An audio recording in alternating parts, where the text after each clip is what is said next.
You're in Braves country.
Line Up for Braves Country by D.M. McGee. A is for Aaron, the Hammer and Hank, the real home run king. Take that to the bank. B is for Bobby. Cox never cowered. He'd give Blue quite an earful on his way to the showers. C is for Chipper. Don't call him Larry. He would show up in Shea, the Mets he would bury. D is for David. Justice he'd bring. A Game 6 solo brought Atlanta their ring. E is for Eddie Matthews. 512 bombs away. Lit skies from Boston to Milwaukee to the A. F is for Fred.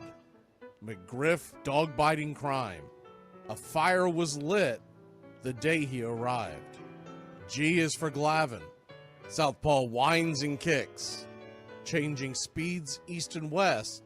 A gem in Game 6. H is for Harry and his brother George Wright.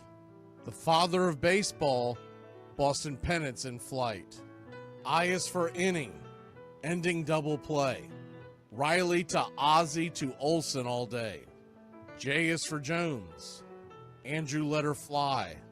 And his gloves in center is where singles would die. K is for strikeouts. A plenty from Strider. The quads in the stash, getting swings from that slider. L is for Lopez. Javi to B-Mac. Travis and Smurf, we've been lucky to see that. M is for Mad Dog. He won 355. Could swat flies with the changeup and still bust you inside. N is for Necro. He got to the hall by bending and knuckling and floating that ball. O is for Otis. Old Nixon could fly. The catch at the wall baffled our eyes. P's still for Peterson. We were all rockin' pearls. With Eddie and Jorge, we were out of this world. Q is a quandary for why Dale is not in. Murphy MVPs again and again. R is for ranking. The top pitchers lore. Remember Kid Nichols, 107 WAR. S is for Smoltzy. The big three in the hall. When the game's on the line, you give John the ball. T is for Tyler. Matzik and the gift of 2021, the entire night shift. U is for Chavez, but we say Uncle Jesse. The frames, the release, kept the batters guessing. V is Van Weeren. Skip Carey 2. Don Ernie Joe, the tales from the booth. W is Warren. Spawn Johnny Sane. They'd ride him in Boston and then pray for rain. X is Mazzoni. Yeah, X marked the spot. Leo rocked next to Bobby, and his pitchers stayed hot. Why it makes us feel young. The game's main appeal. Chopping through the battery, there's no better feel. Z is for Zip Boom Bam, Rama-Lama Ding Dong. Throughout the summer, we sing that song. From AJ to Eyeglasses and a hell of a pen. Mad Max, Uncle Charlie, win after win. A cannon from short, and RC you later. Acuna Matata, there is no one greater. Though you can't fit them all when you just A to Z. Think of your favorites in the rafters we see. I started with 3, then 10, 25, 47, 31, and of course 29. Let's not forget 21, 41, 35, the great 44, or 755, and old number 6, who led his great teams. The pennants were flying. It felt like a dream. From Boston to Milwaukee to Atlanta's TBS, a family, a tradition, Braves Country's the best. Line Up for Braves Country by D.M. McGee.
Like me, you can't smoke like me.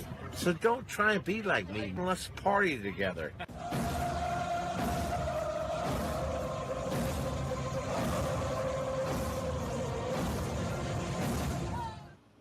There's something kind of about a kid that's never played baseball.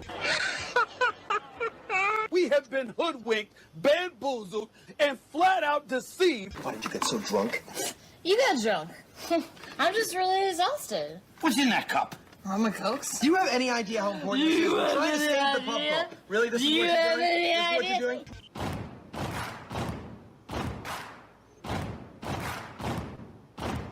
Baseball is a beautiful thing. It's more beautiful in an old park. It's asymmetrical and quirky. But even in a dome with artificial turf, it's beautiful. The way the field fans out, the choreography of the sport, the pace and rhythm of it, the fact that that pace and rhythm allows for conversation and reflection and opinion and comparison. In right field, the crowd is tormenting Strawberries, singing Darryl, Darryl. Little roller up along first, behind the bag. It gets through Buckner. Here comes Knight, and the Mets win. And there's a fly ball deep to left. It's on its way. There it goes. And the Yankees are going to the World Series. Aaron Boone. Ground ball stabbed by Folk. He has it. He underhands to first for the first time in 86 years. The Red Sox have won baseball world championship. Can you believe it? It's a pastime, something you do. It's entertainment, something you watch. And it's a shared experience, something you talk about and read about. But you can apply those same three criteria to other things. What makes baseball special is that it's the best game that's ever been devised. Smith corks one into right down the line. It may go. Go crazy, folks. Go crazy. sure as God made green apples, someday the Chicago Cubs are going to be in the World Series. A little bouncer slowly toward Bryant. He will glove it in front of Rizzo. It's in time, and the Chicago Cubs win the World Series. Cubs win! What a lucky break! The good Lord wants the Cubs to win! How can you not be romantic about baseball?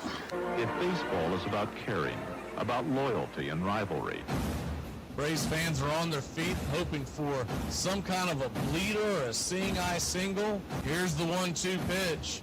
Fastball hit high and deep down the right field line. It's going back, back, back. Is it fair? Is it zip, boom, bam, it's gone. Ram-a-lam, ding dong, but 3-run shot, and your Atlanta Braves have taken a 1-run lead.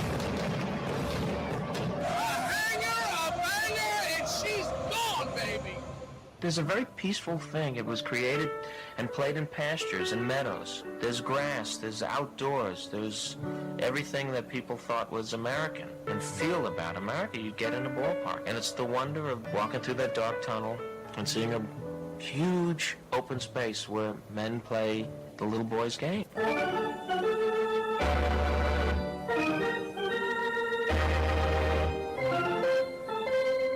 I believe in the Church of Baseball. I've tried all the major religions and most of the minor ones. I know things. For instance, there are 108 beads in a Catholic rosary, and there are 108 stitches in a baseball. I prefer metaphysics to theology. You see, there's no guilt in baseball, and it's never boring. It's a long season, and you gotta trust it.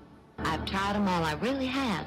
And the only church that truly feeds the soul day in, day out is the Church of Baseball.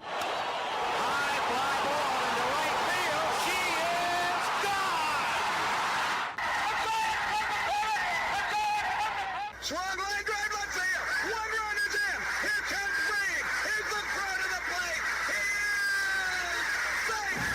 You're in Braves country.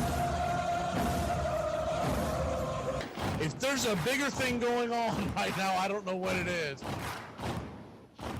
We're down to 1 strike here. Gurriel, the last hope for the Houston Astros. Here's the 0-2 pitch. Swung on, bounced over to Dansby. Dansby fires it over to Forrest. And here comes the dog pile. Fire the cannons in the battery. Do the chop all throughout Braves country. Pop that top. Your Atlanta Braves have won it all. Ladies and gentlemen, welcome. We direct your attention now to home plate. Please remain standing. We call your attention to our bands here today. They will be jointly directed. And now, another fixture. Our national anthem.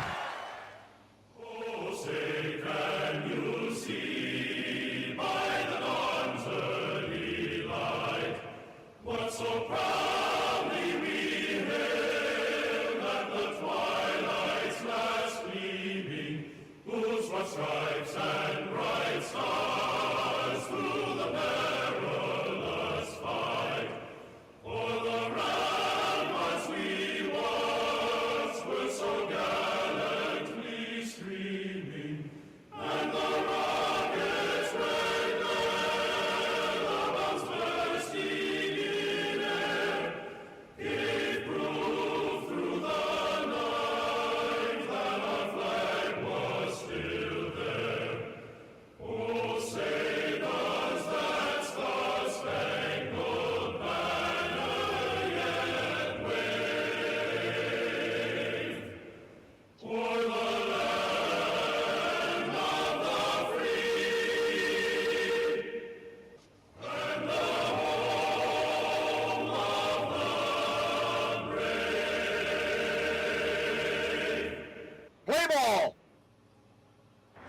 At this time, ladies and gentlemen, we'd like to introduce today's teams as participants in this historic game.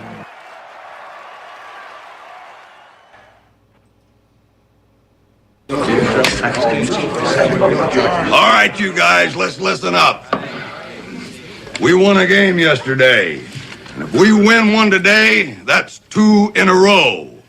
We win one tomorrow, that's called a winning streak. It has happened before. So let's see some hustle. Let's jack it up a little. I got a feeling things are about to turn around for us.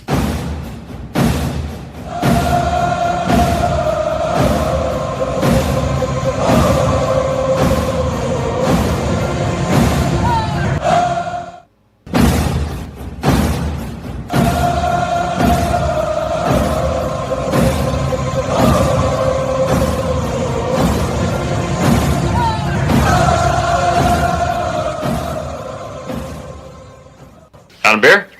7 o'clock in the morning. Scotch? Hey, howdy, hi, and how the hell are you? Pull up an armchair, girls and boys, and join us for Braves Country Baseball. You're listening live as the Braves are on the road, and we're set to bring you pitch by pitch, play by play of your Atlanta Braves. Hi, I'm Mac McGee. Here's your starting lineups for today's action.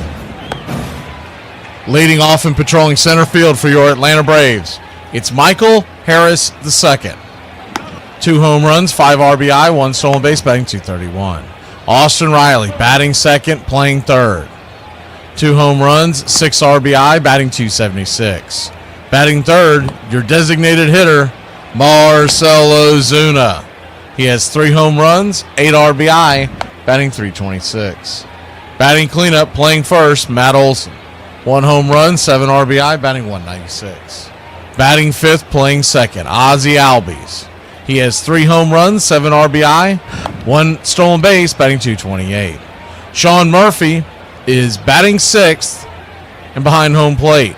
3 home runs, 6 RBI, batting .333. Batting seventh and in right field, Kid Kelnick. 1 home run, 1 RBI, 171 on the season. Batting eighth and playing short, Nick Allen. He's batting .346 on the year, 1 RBI and 2 stolen bases. And batting ninth and getting a start in left field, it's the Book of Eli White. He's 1 for 5 on the year with a stolen base. On the mound for your Atlanta Braves today, it's Chris Sale Day. The conductor is 0-1 with a 6.75 ERA and a 1.36 whip. 14 2/3 innings, 19 hits allowed, 17 strikeouts. 1 walk, 2 home runs served. He'll be going head-to-head with Shane Baz. Baz is 1-0 with a shiny 1.38 ERA and a 1.08 whip. He's thrown 13 innings, 10 hits, 16 strikeouts, 4 walks, and 1 home run given up. Backing up Baz in the bottom of the first inning, leading off the designated hitter, Yandy Diaz. He has 1 home run, 2 RBI, 1 stolen base, batting .207. Chris Meade is at first and batting second. He has 1 RBI, a .211 average. Junior Caminero is batting third, playing third. 2 home runs, including 1 in this series, 4 RBI, batting .261. Christopher Morel is batting cleanup and in left field. His 1 home run came against the Atlanta Braves on Friday night. He has 3 RBIs, 2 stolen bases, batting .270. Caballero is back in right field, batting fifth. 1 home run, 7 RBI, 3 stolen base, batting .333. Dan Jansen is back behind home plate. He too hit a home run on Friday night, has 4 RBIs and a 133 average. Montez is at second base, batting seventh. He's 1 for 3 on the season. Mangum taking over duties in center field today with the left-hander Sale on the mound, so Misner gets the set. Mangum has a .289 average, 4 RBI, 5 stolen bases. Batting ninth, playing short, Taylor Walls. He has 1 RBI, 3 stolen bases, batting .176. Calling balls and strikes today behind home plate, it'll be Tom Hanahan. Your first base umpire will be Chris Guccione. Second base manned by David Rackley, and down the third base line, it's Edwin Moscaso. Game time temperatures here at George Steinbrenner Field in Tampa Bay, Florida. They're expected to be about 78 degrees at game time, with the wind blowing in at just 5 miles an hour. sunny skies, not much cloud expected, so pop-ups could be an issue. Braves come in today 4-10 on the year. Tampa Bay 6-8. Atlanta's looking for their first series win on the road after getting their first road win yesterday. Your Atlanta Braves are minus 170 on the money line. The over-under is 8.5. Can you predict what will come in 100 years? Or in 10? Or in the next minute? Some people think they can. Nuclear scientists, mathematicians, astronomers, biologists. Because they see beyond the known dimensions of time and space. Our pick to click today, well, this is just going by the seat of our pants because nobody has ever faced Shane Baz in the Atlanta Braves lineup. So with the righty on the mound, we're just going to ride the hot hand. Give us Sean Murphy, the Smurf, to click today, and the Braves to put a few more runs on the board than Baz has given up so far as he has faced the Pirates and Angels to begin the season. Give me your Atlanta Braves to win this one 7-2 and head to Toronto on a high note. Put your click in the chat, slap that like, and let's get ready, Braves Country. We'd like to thank everybody for choosing Braves Country Radio, and a special thanks to all the Country Club members. Please like on your way in and subscribe, set those alerts, and share Braves Country Radio to help build the crowd so we can continue to bring you the classic call of Braves Country Baseball. Well, it's about that time. Grab you a cold one. Find you an armchair. Atlanta Braves Baseball right here on Braves Country Radio. Your modern-day superstation is in its 5th season of bringing you pitch-by-pitch, play-by-play of your Atlanta Braves and our one-of-a-kind production. Take us anywhere you go for over 170 Atlanta Braves ball games. Please like and subscribe today. Join the Country Club. Thank you to all the Country Club members. You help support Braves Country Radio. Get this bus moving. Stop. Come back. Too late. Roll call! Yeah! Roll call! You're in Braves country.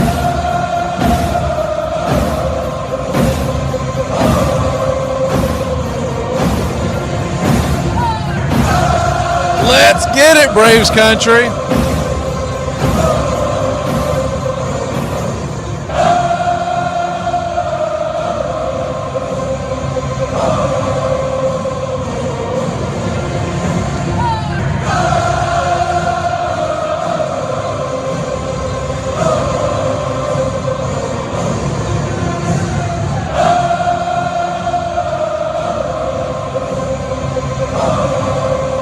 Good to see everybody in the chat.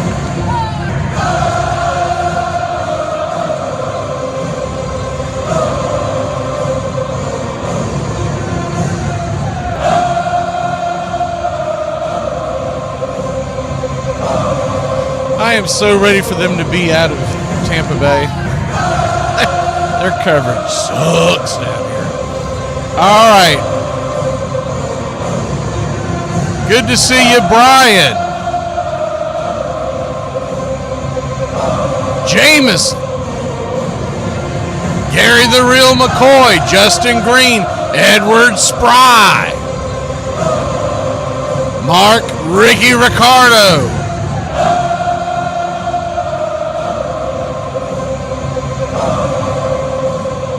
Robert. Floyd. Floyd the Barber says they need to hit the ball. Denise, good to see you. John.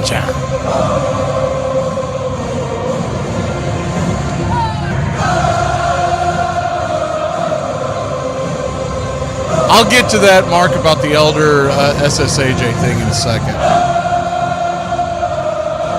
Pushing buttons. Hell yeah. Assume the goat's hanging around in here too somewhere. Nate, good to see you. I think I already said hi to Jameson, but we'll do it a second time. Tim Panel, good to see you. Charles Fritz, there you are.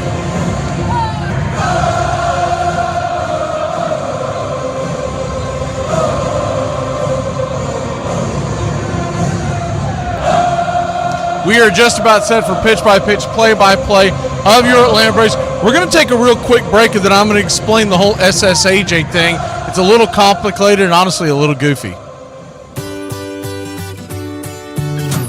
Hey, Braves Country, Mac McGee here for American Rebel Beer.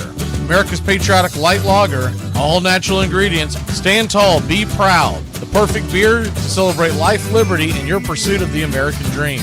America's patriotic light lager, offering a crisp, clean, bold taste. Perfect beer to celebrate life, liberty, and your pursuit of the American dream.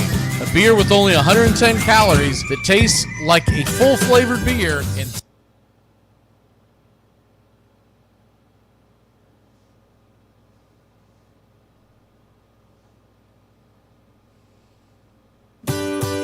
to celebrate life, liberty, and your calories that tastes like a full-flavored beer and celebrates like freedom.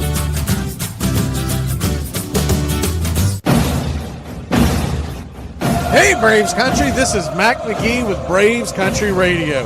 We are bringing you pitch-by-pitch, play-by-play of your Atlanta Braves all year long. Join the Country Club today. Help support Braves Country Radio. Join the Country Club today. It helps us bring you more of the game we all love. Braves Country Radio, your home for the classic call of Braves Country Baseball.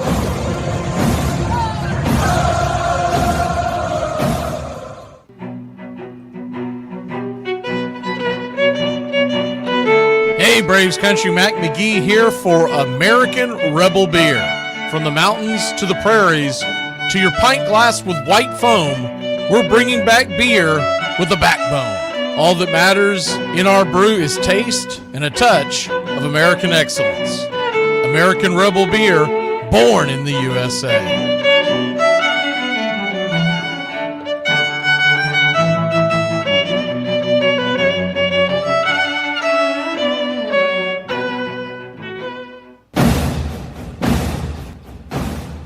Ladies and gentlemen, we interrupt our program of dance music to bring you a special bulletin from the radio news. Sit quietly and we will control all that you see and hear. There is nothing wrong. You are about to participate in a great adventure. You are about to experience the awe and mystery. You unlock this door with the key of imagination.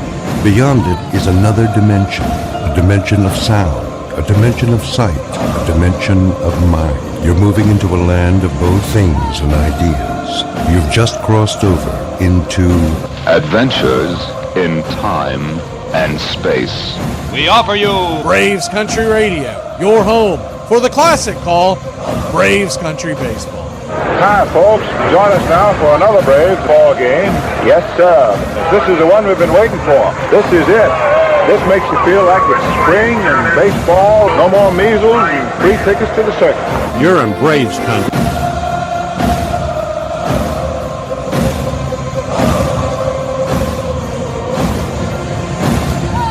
This is a reminder, disorderly conduct will not be tolerated. Please respect your fellow fan and refrain from any unruly behavior. Failure to comply with these guidelines will result in ejection.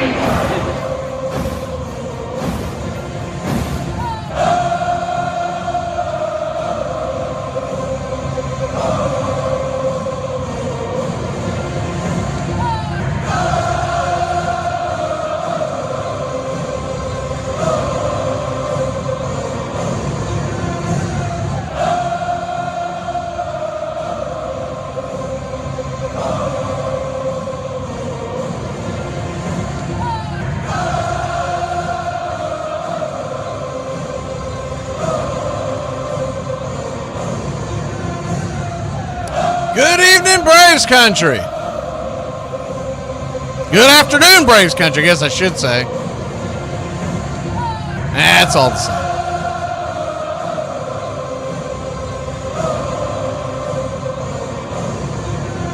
Your Atlanta Braves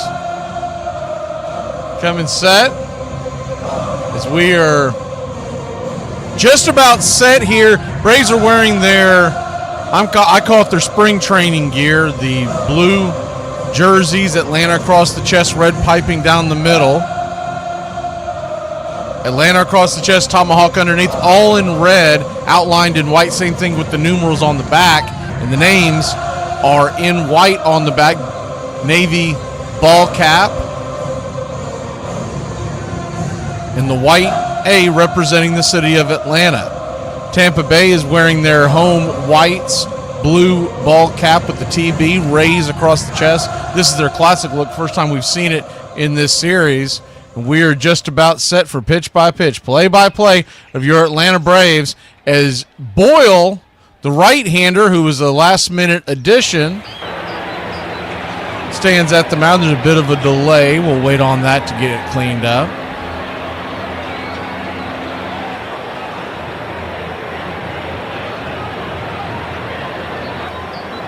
And it'll take them a second to get the board. We'll be back to normal tomorrow when we leave the minor league park. Here's the first pitch on the way to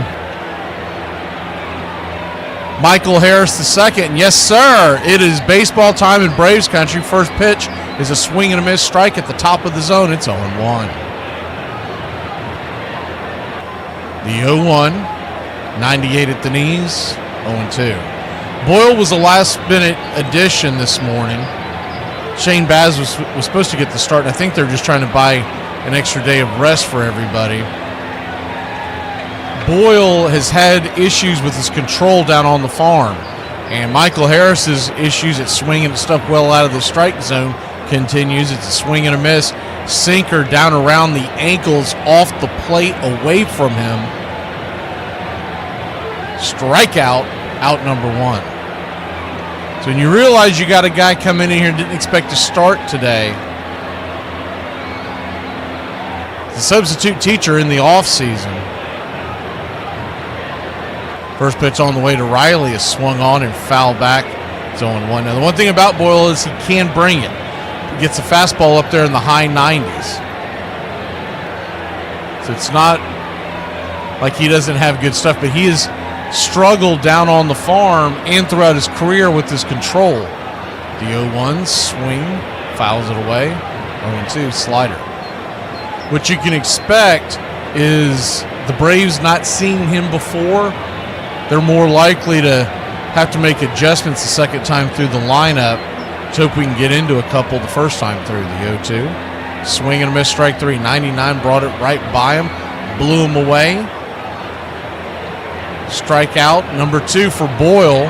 That one was in on Riley's hands. It looked like it was in the zone, but 99. It's funny about Joe Boyle. If you're not watching him on the screen as you listen along, he does not look like much of an athlete. I mean, he looks kind of like a substitute teacher, but he's bringing it.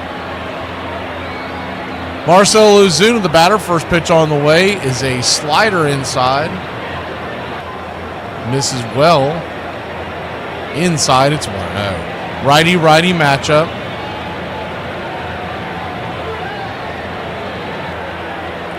The 1-0. Four-seam fastball, 99 miles an hour, down and in, 2-0.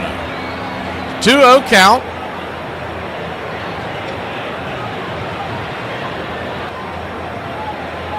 Rays nothing, Braves nothing. 2-0 pitch. Swing and a miss, chased a fastball well off the plate, 2-1. You kind of have to expect these Braves hitters are going to be caught flat-footed because they prepared all morning for Baz. The 2-1 pops it up. High in the sky, should be an easy play. Fighting the sun, coming over, making the catch. From the second base position is Bontes, and that'll end the inning. 3 up, 3 down on a Sunday afternoon here in Florida. We'll head to break. When we come back, Chris Sale will climb aboard the bump. You know, I feel like I've been having problems forgetting lately. And that may be the case today, because it seems like I got a lot of free time. Hey, Braves Country, this is Mac McGee with Braves Country Radio. We are bringing you pitch by pitch, play-by-play of your Atlanta Braves all year long. Please like and subscribe today. Braves Country Radio, your home for the classic call of Braves Country Baseball.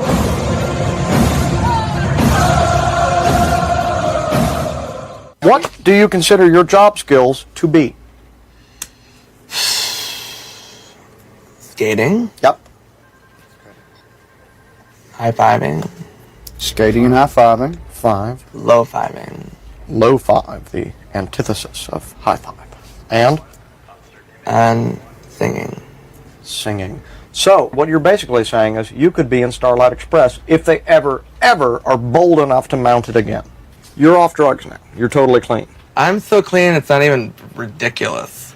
The Kansas City Royals are the 1985 World Champions.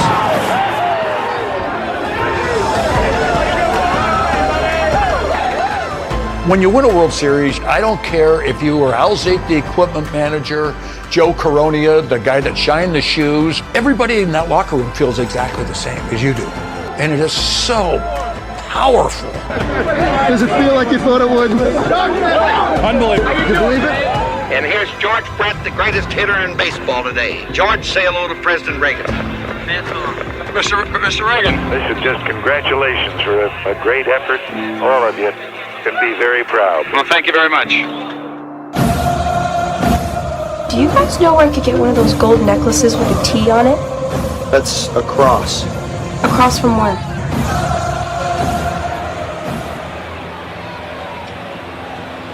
Welcome back. Chris Sale fires the first pitch of the day, a four-seam fastball out of the zone to Diaz.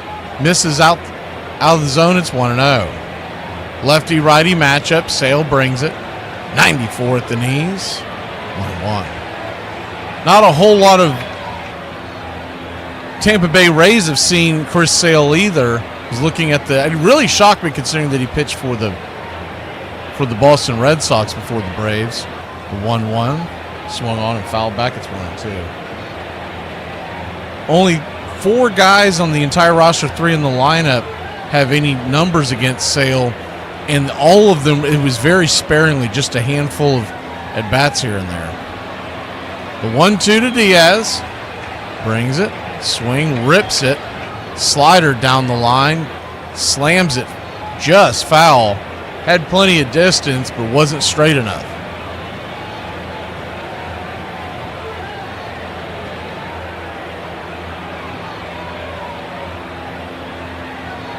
One-two count. Swing. Chops it foul.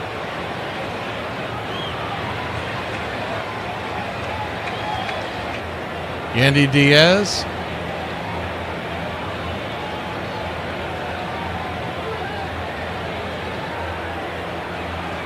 We did George. We got a lot of them, a lot of different ones this year, but we're in the middle of the George Brett one. The 1-2, that ball's blasted and into the seats. Hanging slider, and Diaz makes it 1-0. So Chris Sale's woes continue as Diaz rounds the bases.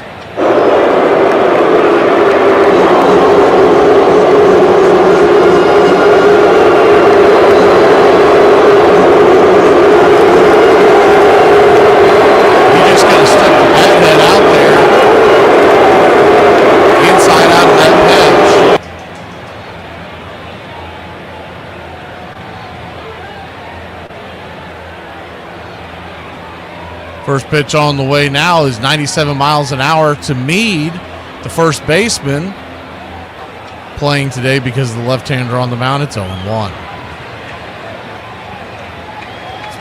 It's funny quote from Snicker yesterday after the game is the 0-1 swing and miss. It's 0-2. I want to get it right, so let me pull it up because I'll probably butcher it if I don't read it straight from. Here we go. After yesterday's game is the 0-2. Swing, fouls back 97 miles an hour. After yesterday's game, Snicker said of the hitter-friendly Steinbrenner Field, which is where they're playing today's game for the Rays, they're in for a long summer. A lot can happen in this place. The 0-2 swung on. That ball's pelted high and deep into left field. Coming over, fighting the sun is Eli. The Book of Eli makes the catch. Good thing for his speed because he had a bad read on that. I think he lost it in the sun for a second. Great job by Harris. He was coming over and backing up Eli on the play until he realized that Eli had a beat on it.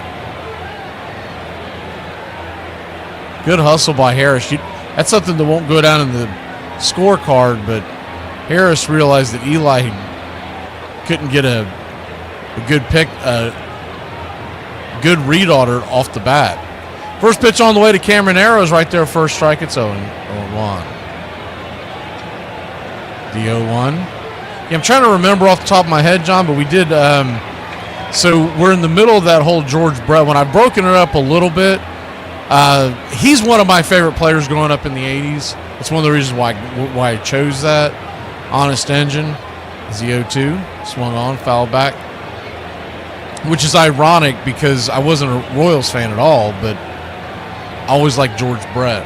I think it had to do with the Pine Tar incident and the whole, the whole is. I don't quite remember it, but I knew the nickname as the Hemorrhoid Kid. Is the 0-2. Swing! Just got a piece of that. Fouls it off. I know we've got Don Mattingly. He's another one of my favorite players in the 80s. Mike Schmidt. Just because that's just a very well done doc. The 0-2. Down and away, 1-2. 1-2 count. We're kind of waiting to replay the Michael Schmidt one when we go to Philly. The 1-2. Swing, slaps it just past Matt Olson. It's going to be a 1-out single as he bangs it through the hole. Olson was playing Caminero to pull, and Murphy was set up inside, and they went with a fastball, and the fastball grabbed the outer part of the plate. So if you're going to throw a fastball, 97-mile-an-hour fastball, the idea that you have him set up to pull is a little goofy. First pitch on the way to Morrell is swung on and pops it up high in the sky, coming in, making the running catch at first. The throw from right to first goes out of bounds into the dugout. Kelnick was trying to pick off the runner,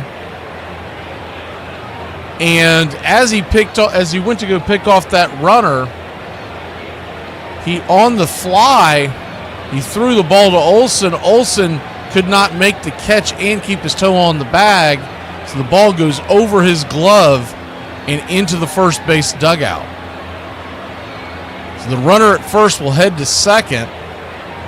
It'll be an E9. I'm sorry, goes to third because he was not quite standing at second. So they're going to assume that's kind of a goofy call. But anyways, he was actually on the bait. Well, it's too late to review that now.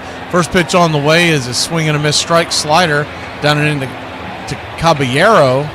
It's 0-1. His foot was on the bag.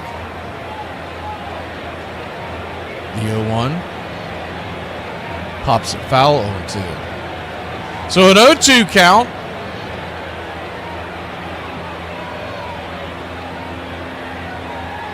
Sale looking for his first strikeout of the day. If you look at what Sale has gone through his first 3 starts, is the 0-2, swing, lifted into center field, and that's going to get down for a base hit. Second run will score, and the Rays lead it 2-0. Still a long way to go in this one. The ball flies out of this park. To Snicker's point of the whole, they're in for a long summer in Tampa Bay, talking about the pitching staff.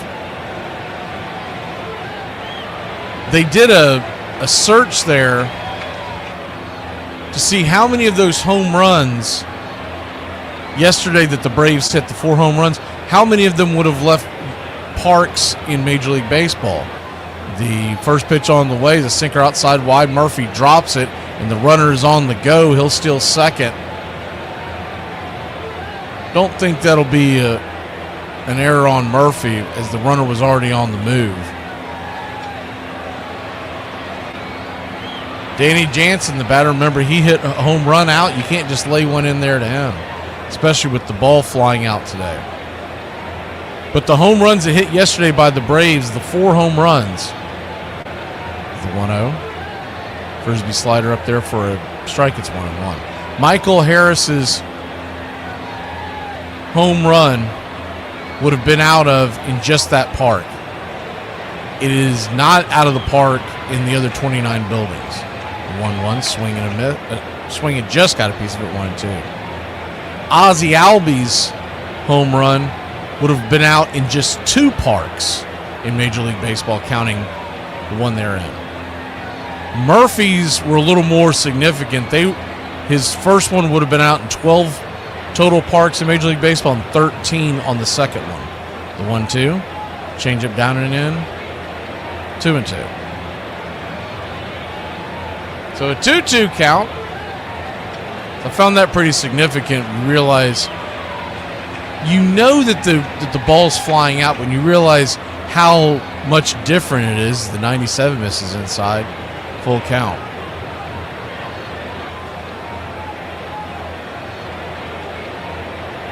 Home plate umpire Tom Hanahan's calling a pretty tight strike zone so far. The payoff pitch.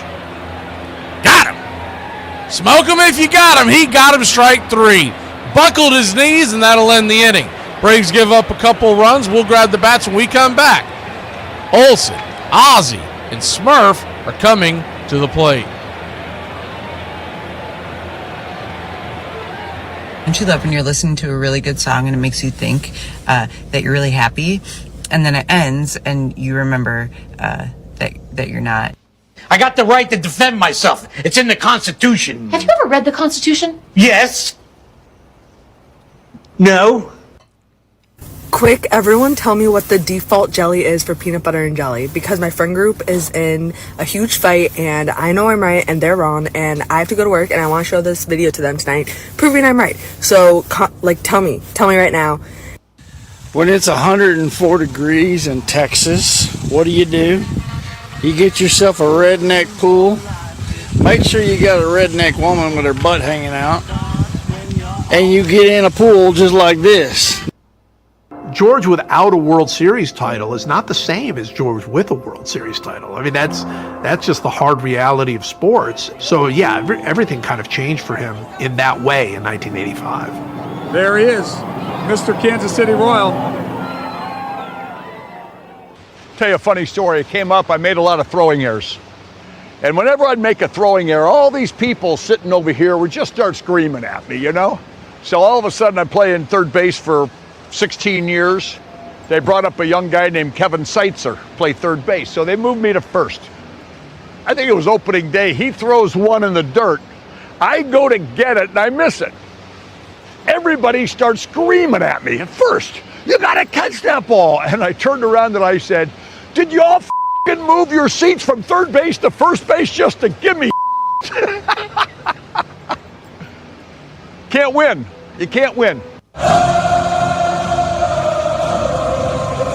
Dude, why are deliveries on a ship called cargo, but in a car, it's called a shipment? We are back, and the first pitch to Matt Olson is outside wide for a ball. It's 1-0. Righty-lefty matchup, the 1-0. 97 misses high, 2-0. To the whole Boyle thing, as the pitcher last-minute start decision, it also may have been some gamemanship as the 2-0, 99 at the knees, 2-1, making the Braves think that they were going up against Baz all this time, and then they dropped Boyle in at the last minute. But he has had some big time as the 2-1 pitch is swung on and smoked over to second. A diving play by Montes, backhanded, flips it to first. Great defensive play. Matt Olson robbed of a single. Man, was that a nice play. 4-3 put out, went away. But he has struggled mightily. He's averaged, I think they said 5.3 walks per start in AAA. Last year and a half. He's bounced back before that, between that and the big leagues. First pitch on the way to Ozzie Albies is outside wide for a ball. It's 1-0. You can see that he's got the live fastball, but the reason why they haven't been able to use him up with the big club is because of his control issues. The 1-0, sliced foul down the line, 1-1.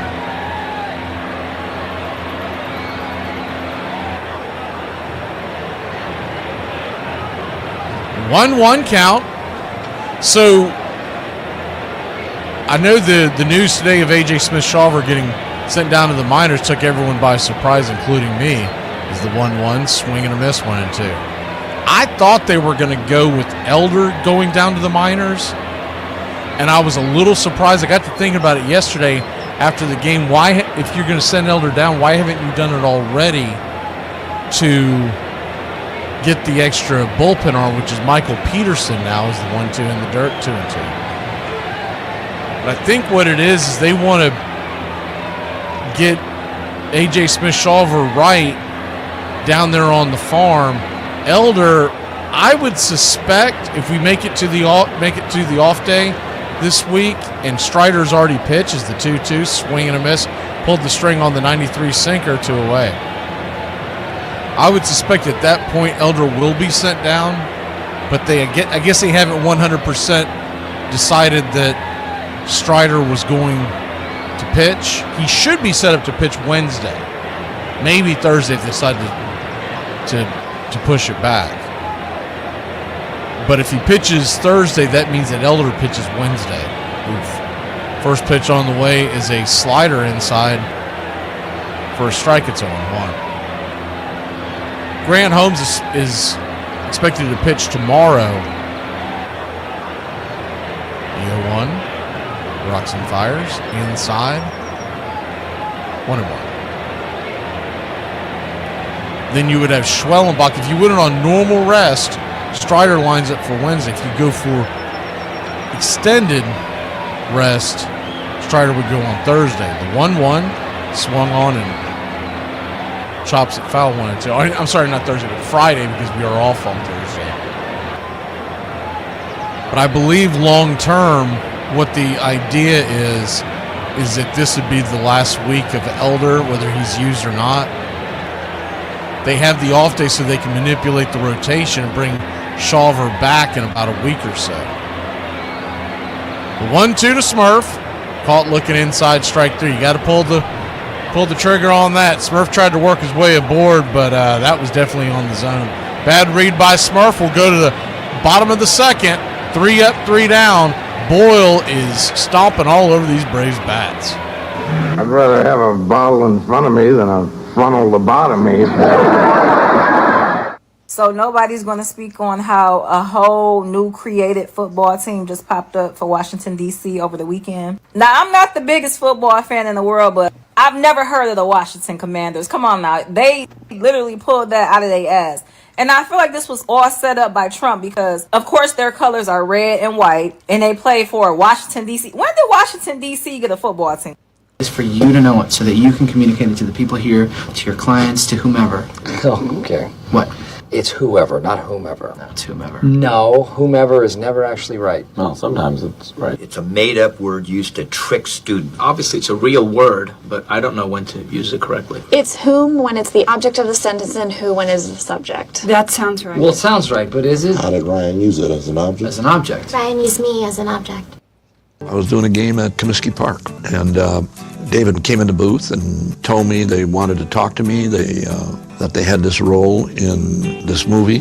If I hadn't gotten Euchre, it would have been strange. I don't know quite what I would have done. Hello again, everybody. Welcoming all you friends of the feather. Major League is one of those movies that it's not going to win any Academy Awards, but you can watch it 100 times. If I'm flipping channels and I get to Major League, I don't care what's on, I'm going to watch it. That's one of those movies where, you're sitting at home and it's on and you might come into the middle of it, but you remember it and you can't wait for certain scenes to pop up again. And Euchre, without Euchre, the movie isn't half as good. Post-game show is brought to you by Christ, I can't find it. The hell with it. Bob is so brilliant with extemporaneous thought and humor that I'm sure that a lot of the lines were never written by anyone except by Bob. David gave me that. Whatever you want to say, use it. Every once in a while he'd say something and I go, that's fantastic. It's not in the script, but it's great.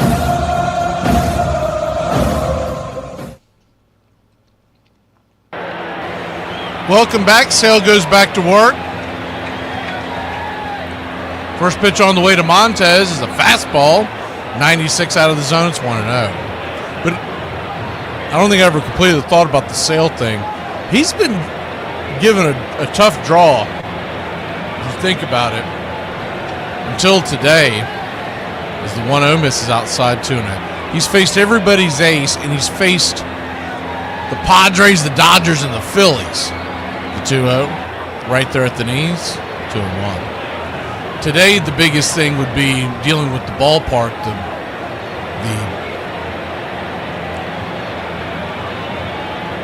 pinball machine that is George Steinbrenner Field is the 2-1 swing and miss, 2-2. But that's not what's caused the first 2 runs of this game. He didn't hit his spots in the first inning. The 2-2. Slider caught, looking strike 3.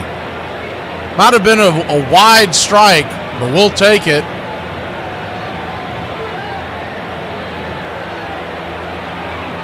Actually, as I look at the replay, the pin that they had on the screen is actually very inaccurate. He actually hit the bottom part of that zone.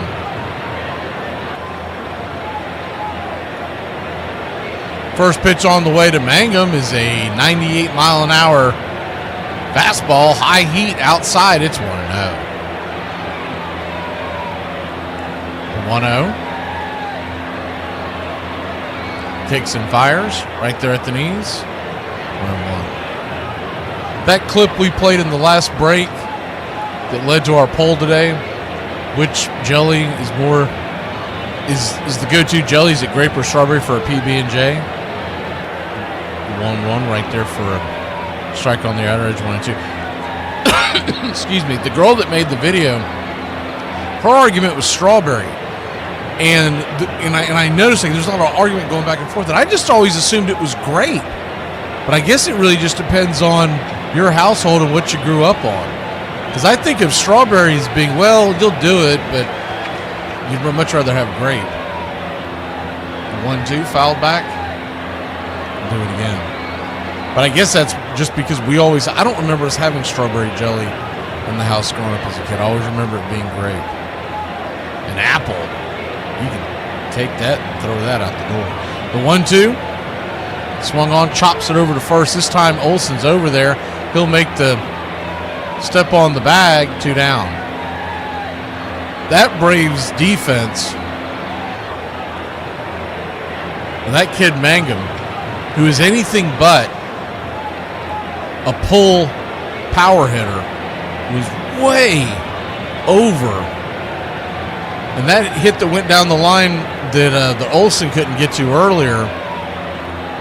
Sometimes I feel like the Braves run their shift just a little too exaggerated. First pitch on the way from Sale is right there for a strike. It's 0-1. The 0-1 fastball, 96, slaps the black outer edge, 0-2. 0-2 count.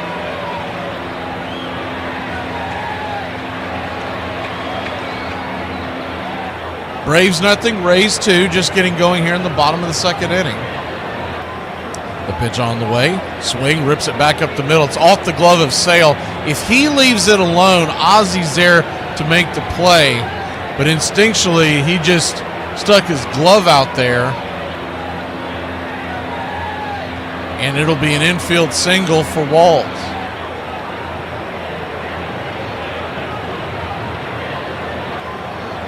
Hard hit ball back up the middle, but into the teeth of the defense. Ozzy had no chance once it went off his glove.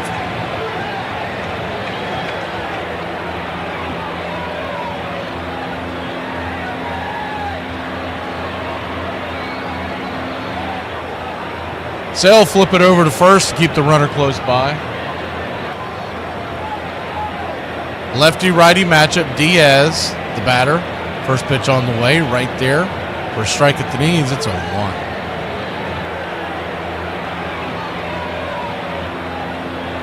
Diaz hit a solo shot his first time up. The 0-1. Sale comes set. Kicks and fires. 97. It was inside and hit the black. They checked down the line, said he can go around. That's not the question you have. The question you have is, did Tom Hanahan even see that pitch? That was right there. 1-1 count. Sale comes set. Swing, chops it foul, 1-2. At least he's not doing the nonsense that we saw from David Rackley the other night, where he was crouching behind and basically hiding behind the catcher's mask. How in the world Rackley even sees the game, I have no idea. The 1-2. Chops it foul, will do it again.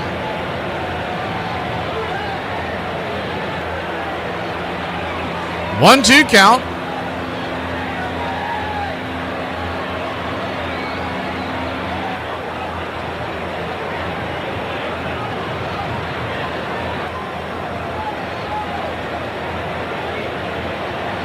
Comes set. Kicks and fires. Swing. Slaps it over to Ozzie. Ozzie backhands it. Bout ate him up. He'll flip it over to first, and that'll end the inning. So they get one on, but can't get him across. It's 2-0. We'll be back in a flash here on Braves Country. I just watched the video. This girl from the UK was showing like their best meals that they got there, and everything looked horrible. Somebody commented and said, "Do you need some money?"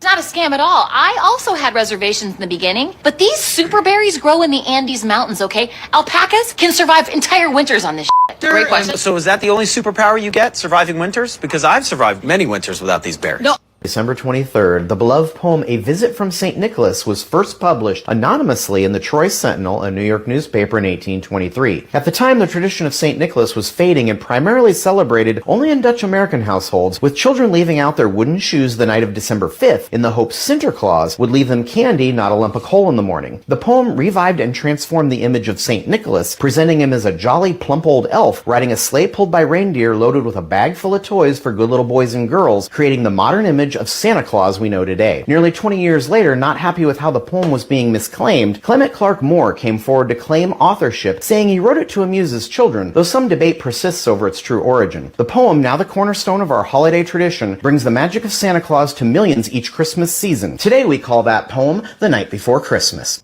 Vaughn into the windup in his first offering.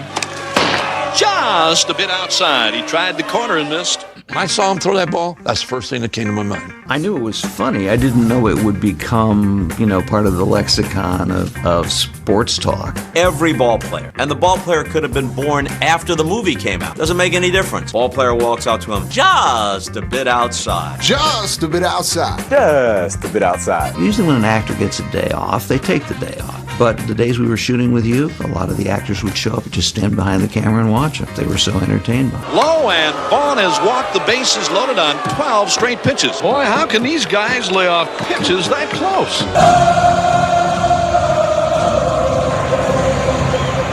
Welcome back. First pitch on the way to Jared Kelenic is a pitch outside the zone. It's 1-0. 1-0. Kicks and fires. 98. Just grabs the outer edge. 1-1. Boyle at just 25 pitches now. Going right through this lineup the first time through like a hot knife through butter. The 1-1 down and in. 2-1. Almost got him in the shoe.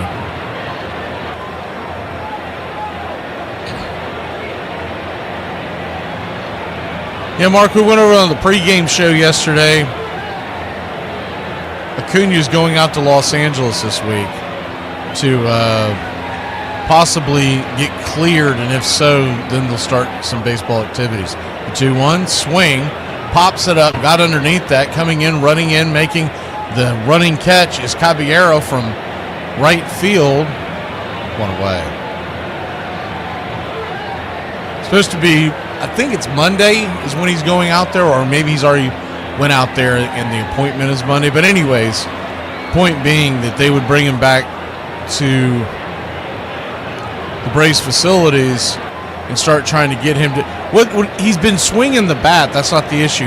He hasn't been approved to make any kind of lateral movements or cutting or back and forth. First pitch on the way to Nick Allen is up top for a ball. It's 1-0. 1-0. Just misses high, but gets called for a high strike. And considering how tall Nick Allen is, that's a really high strike. That pitch was 3 inches out of the zone. At least 2. The 1-1 swing rattles it back foul. 1-2. Nick Allen batting .346 on the year. .793 OPS. So typically when he does get a base hit, it's a single, but he's been moving the line. The 1-2. Kicks and fires down and away. 2-2. So a 2-2 count. Nobody on, 1 out.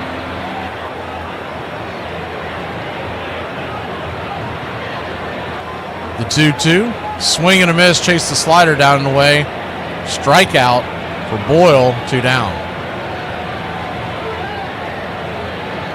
That'll bring Eli White to the plate. The book of Eli.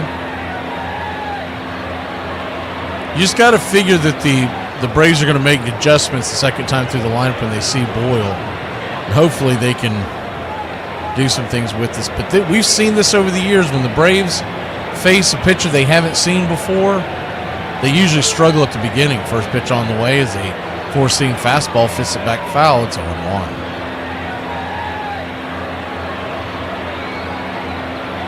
Righty-righty matchup. You almost wonder, as the 0-1 swung on, chopped over towards third. They're going to have to hurry with Eli's speed. Throws it across the diamond. Just gets him by about a half step. Eli was flying down the line, but a good play by Caminero will end the inning. He was off balance and fired a beam across to first. 5-3 in your scorecard. Give me a phrase that somebody born after the year 2000 wouldn't understand. Stones may break my bones, but words will never hurt me. Hold on, let me go check my encyclopedia. Is it in the white pages or yellow pages? Hey, call me after 6. My minutes are free. You gotta put it on channel 3. It's my money, and I need it now. Please don't text me. It costs me a dime every time. Y'all, this really took me off her top 8. Like, after everything we've been through, she's just gonna remove me from her top 8. Like we weren't ever friends. Like, Look at this girl. What's her story? She's got a decent bone structure. She was probably very pretty when she was young. Yeah.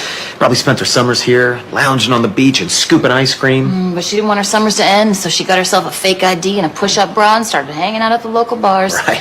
Developed a nasty coke habit because she loved the way it made her feel. Then extreme highs gave way to extreme lows, and she fell into a depression.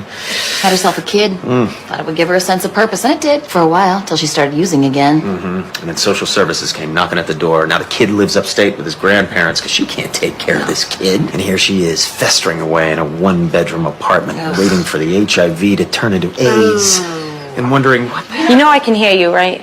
By the late 80s, George Brett was approaching the twilight of his career. The hits still came, and the average stayed high, but years of wear and tear were taking their toll. And after a slow start to 1990, strike 3 called. Questions began to surface about whether Brett's career was approaching its end. Boy, that's about as upset as I have ever seen George Brett.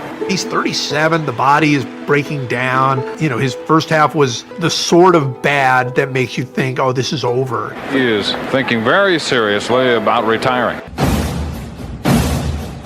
What's up, Braves country? Looking forward to a great Atlanta Braves season. See y'all at the ballpark. Love y'all.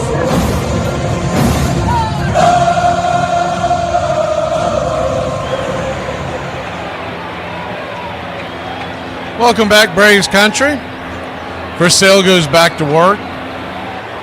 Have a rocky beginning for Sale's afternoon. First pitch on the way is a slider outside for a ball. It's 1-0. He does have 2 strikeouts, but he's given up 4 hits and 1 earned run, no walks. 1-0. Slider misses. 2-0. 2-0 count.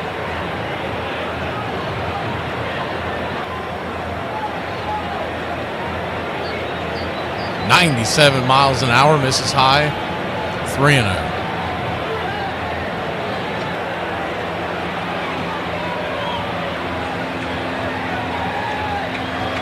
The 3-0 just misses high, ball 4, so he comes out of the gate here in the third and gives a 4-pitch walk. That last pitch looked like it hit the top of the zone. But one thing we have seen from Tom Hanahan, he is not giving any high strikes.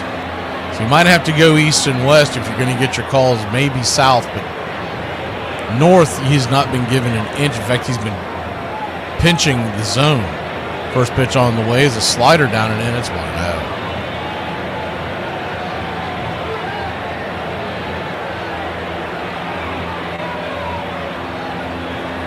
Lefty-righty matchup. Caminero, who singled and scored a run his first time up. 1-0, chops it over to Ozzie. Ozzie flips it to Allen. Allen dips it over to first. And it is a 4-6-3 rally-killing double play. Good defense by Albies and Allen.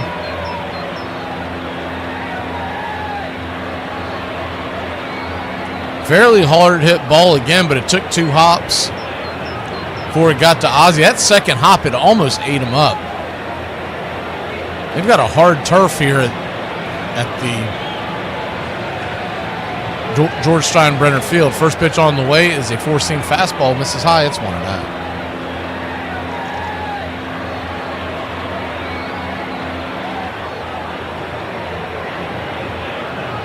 The 1-0. Swing, rattles it back, foul. 1-1. 1-1 count.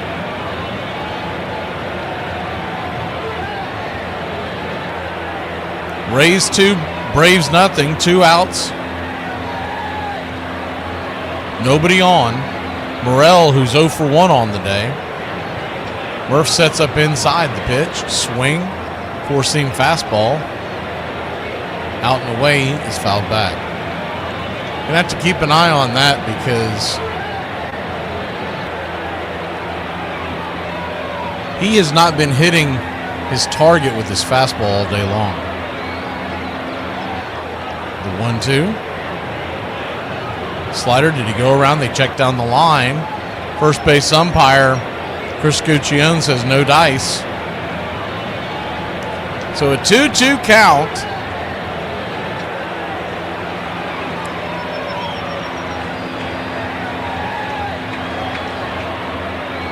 Murph sets up inside again. Here's the pitch. Swing and a miss, strike 3. Got him. His 3rd strikeout of the day. Maybe that'll get the conductor going. We hope to get the bats going. We're back to the top of the order. Second time through the order here on Braves Country. Everyone's always like, oh, TikTok's selling your data to China. The Chinese want your data. It's like, let them have my data. I'm wearing shoes that their children made. That seems like a fair trade. December 14th, British soldiers Hugh Montgomery and Matthew Kilroy were sentenced to death following the second Boston Massacre trial in 1770. Captain Preston was acquitted in the first trial, and 6 other soldiers acquitted in the second, except for Montgomery and Kilroy. They were found guilty of manslaughter for killing Crispus Atticus and Samuel Gray. However, both men avoided execution by invoking benefit of the clergy, an old legal tradition allowing first-time offenders to claim mercy. Originally requiring the reading of a Bible verse known as the neck verse, traditionally Psalm 51:1, a plea for divine forgiveness, the practice followed the British to America, and it evolved by the 18th century to include most literate men. Because manslaughter, unlike murder, qualified for this one-time benefit, Montgomery and Kilroy were spared the gallows. So they could never claim it again, their thumbs were branded with an M for manslaughter, then were banished from Massachusetts, escorted out of Boston under heavy guard to avoid mob violence. Their departure left the city seething, decrying the unjustly lenient verdict, leaving Samuel Adams and other patriots pushing for one more trial. Well, my wife and I went to a couples counseling meeting today. And the speaker said something about 80% of men don't know what their wife's favorite flower is. I whispered to my wife, self-rising, isn't it? I remember going into Boston. I got up to bat and it was late in the game. I got a standing ovation. Going, what the hell's this? Well, what I didn't realize is the talk show hosts and the papers are saying George Brett's over the hill. He can't play anymore. Everybody assumed it was going to be the last time that I'd be playing there. At the All-Star break, I don't know what I was hitting, 250, 260 maybe. And I said, okay, you can put on a charge and go out there and bust your ass the rest of the year, or you can just pack it in. So I just said, screw it, I'm going all in. Well, he is just locked in on a swing.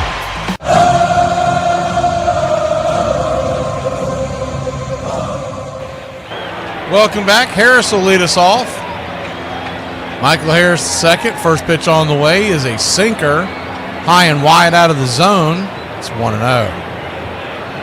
Boyle went to the first three frames with just 34 pitches. The 1-0. Pops it up. Another quick at bat by Harris. Fighting the sun, man. I'll tell you what, Walls, he made the catch over there at short, but he fought the sun the whole way through. Any kind of pop-up is going to be an issue.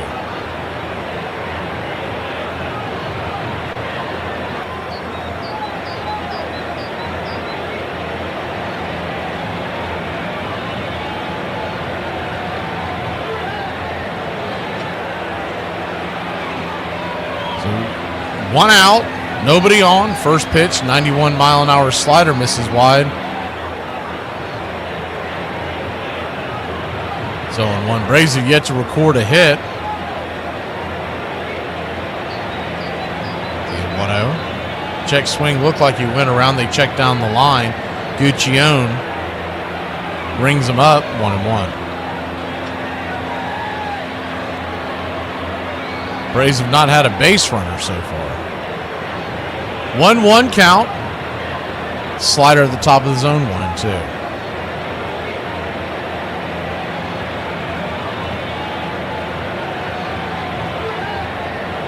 Riley struck out his first time up. The 1-2. Swing, pops that back foul. We'll do it again.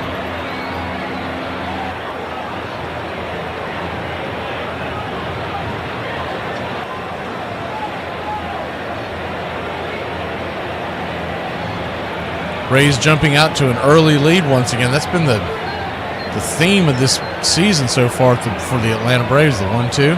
That ball is pounded high, a towering fly ball. Chris Morel is having to fight the sun and the wind. It's pushing it in, makes a running, sliding catch for a long, loud out number 2. It was up in the air for quite a bit, and I don't know if doesn't seem like the wind is that strong right now.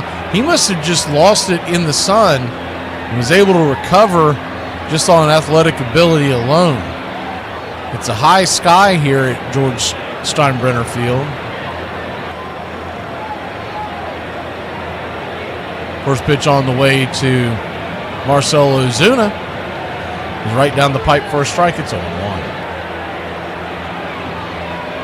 Braves didn't score their first run yesterday till the 7th inning. Came roaring back. Come from behind victory to even up this series. The 0-1's right there, first strike, it's 0-2. Righty. Ozuna popped out in the first. The 0-2. Sinker inside, 1-2. They're definitely trying to jam the right-handed hitters, that is for sure, with Boyle so far. He's going inside with his sinker, setting him up with the fastball, and then tries to dust him off with that 2-strike slider. The 1-2. Swing. Chops it foul. That was the slider. Just got a piece of it.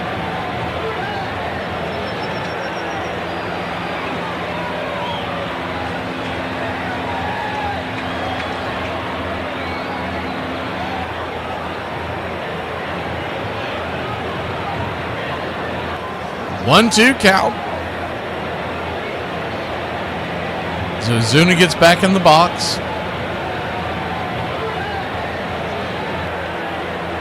Marcell digs in. Here's the pitch. Swing. Lifts it high. Deep down the right field line. Is it going to be fair? Foul and just out of the reach of Caballero, who was stuck in his glove over the very short wall in the right field bullpen. He almost came up with that thing. In fact, the chairs that kind of sit up against it, it hit one of the chairs. It was that close. He probably missed it by less than 6 to 8 inches. The 1-2. Swing and a miss. Chase that slider down and away. That'll end the inning. Well, if I can pick up on it, I would hope someone in that Braves dugout can pick up on it. He sets him up, and then he dusts him off with that slider to the right-handers. We'll be back in a flash here on Braves Country. Did you know that 40% of men have faced a mental health issue in the past year? That means 60% of you haven't been married yet. Michael.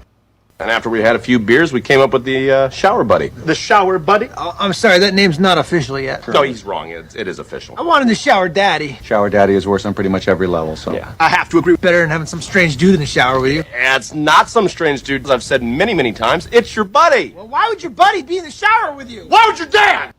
And guess what? If my man want a steak at 3 o'clock in the morning, guess what I'm going to do at 3 o'clock in the morning? Knock his ass the out. Get your ass up. Who the want to eat steak at 3 a.m. anyways? You sitting right here trying to have clogged arteries so you can pass away so I can raise these kids by myself? I don't think so. Y'all really be acting like if a won't get up at 3 a.m. and fix a steak for her husband. Now, it's different.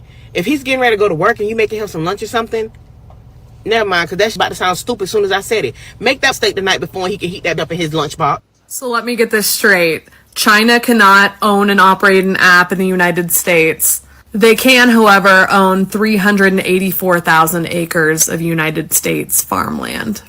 Got it. The second half has been like a fountain of youth for me. I feel young. I feel great. It's fun to come to the ballpark again. I remember the second half of that season. It was unbelievable. I mean, every night it was multiple hits. It wasn't a 1 for 4. I mean, it was multiple hits, a lot of games. But he just got locked in, and you could tell that he was on somewhat of a mission. Boy, George really swinging a magic wand, didn't he? Ended up having the second half of a lifetime and went from hitting 260 to hitting 329 to win a batting championship, which was incredible. It's going to be one of the biggest thrills in my career. You know, in April and May, I struggled so bad, and to come back and finish the way I did is a tremendous thrill for me. Anyway, apparently I have to get back to work. This is bull.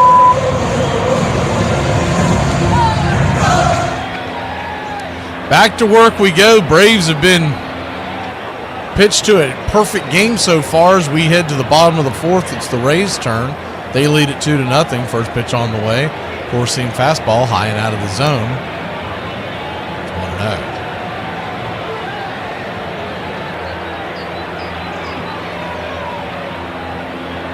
Yankees lead the Giants 3-1. We'll hit the out-of-town scoreboard here in a second. 1-0 misses high and wide, 2-0. 2-0 count.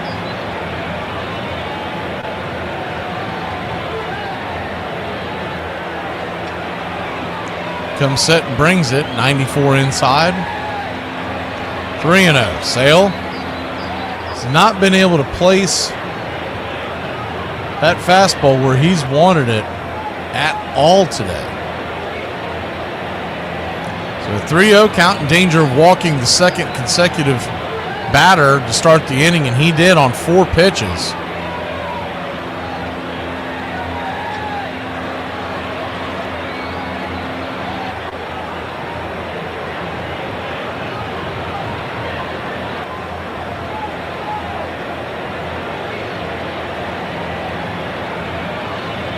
One on, nobody out. Last time we got a double play to get it knocked out the box. Sale's going to flip it over to first real quick. Keep the runner by.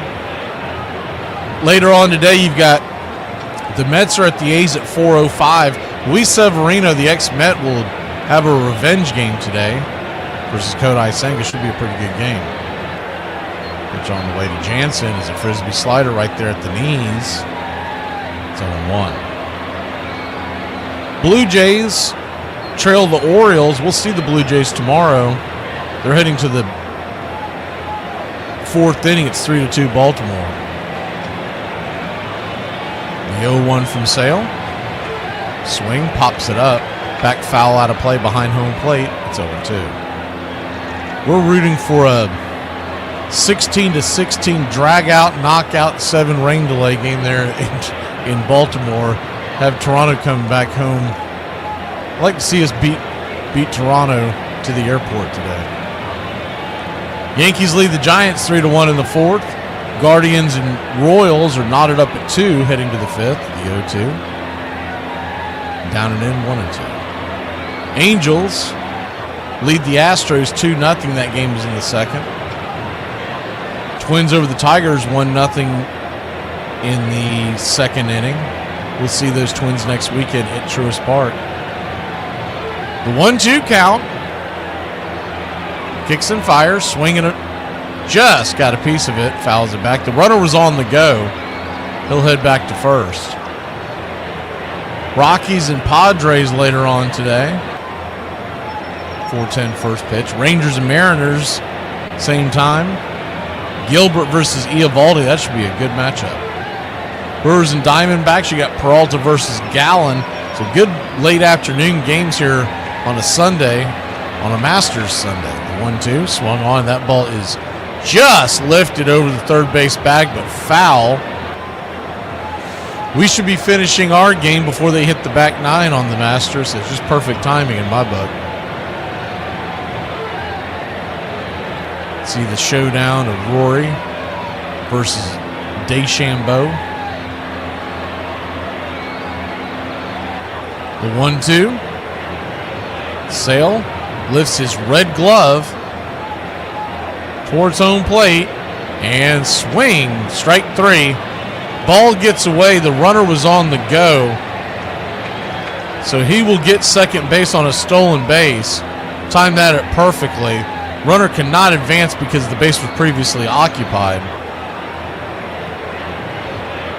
So it is a strikeout.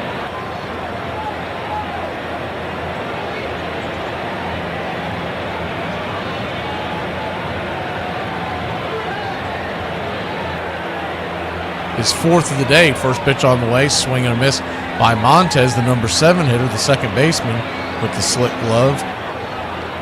Swing and a miss strike. It's 0-1. Tonight on ESPN Sunday night game, you got the Cubs versus the Dodgers. Glasnow versus Rhea.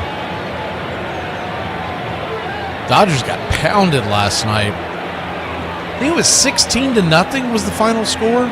Most of it was done in the back end of the bullpen, but Sasaki was the starter last night, should be noted. He didn't have a great performance against the Cubs. He started off strong. I was watching a bit of that game, but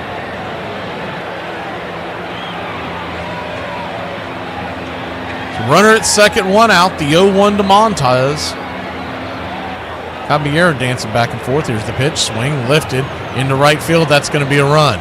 It's going to go down the first base side, the right field line, and Kelenic will scoop it up and flip it into the infield.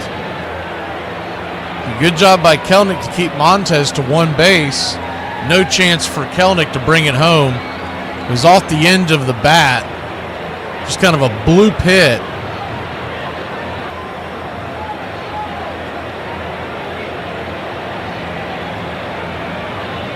Marlins and Nationals are tied at 1. That game is in the fourth.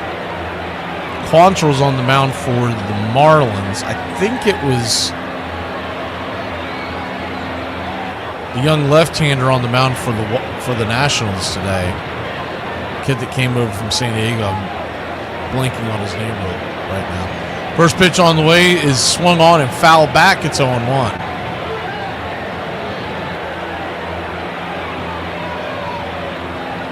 Lefty-righty matchup, Mangamo for 1.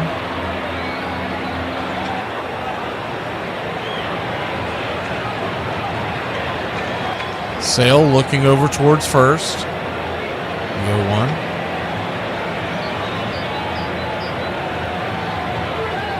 Sale flips it over to first to keep the runner close by.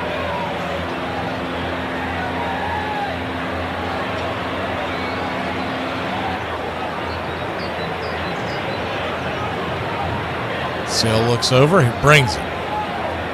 Change up, down and in, and the ball gets by Sean Murphy. That'll be a pass ball on Sean.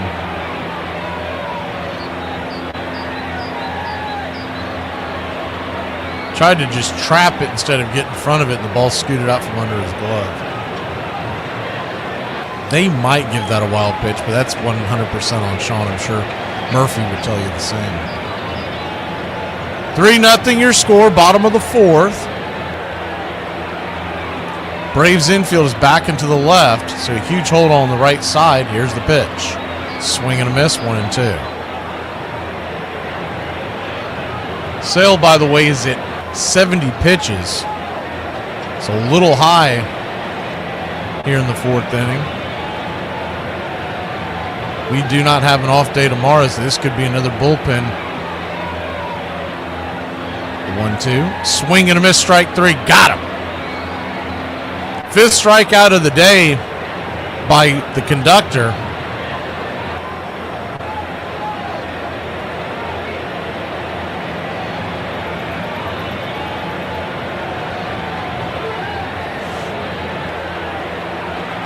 Good slider. Now we got the number 9 hitter. Walls got a base hit his last time up. He went the opposite way. It's the first pitch on the way, swung on and popped up. Will it stay in play? Olsen gives chase. It will not. Bounces into the crowd. 0-1. They got 2 strikes in front on Walls last time up. And then setting up inside with the fastball, Sale missed his spot and Walls slapped it to just past Olsen into right field. We were talking about it at the time. You got 2 strikes on him. Seems odd that you have the infield playing to pull and you shoot a fastball there. The 0-1 right there for a strike. 0-2. See if they try to dial up the slider this time. 0-2 count. Guess the NBA regular season's coming to an end as well. I haven't kept up with it like I normally do. The 0-2 down and in. He did not go around 1 and 2. 1-2 count.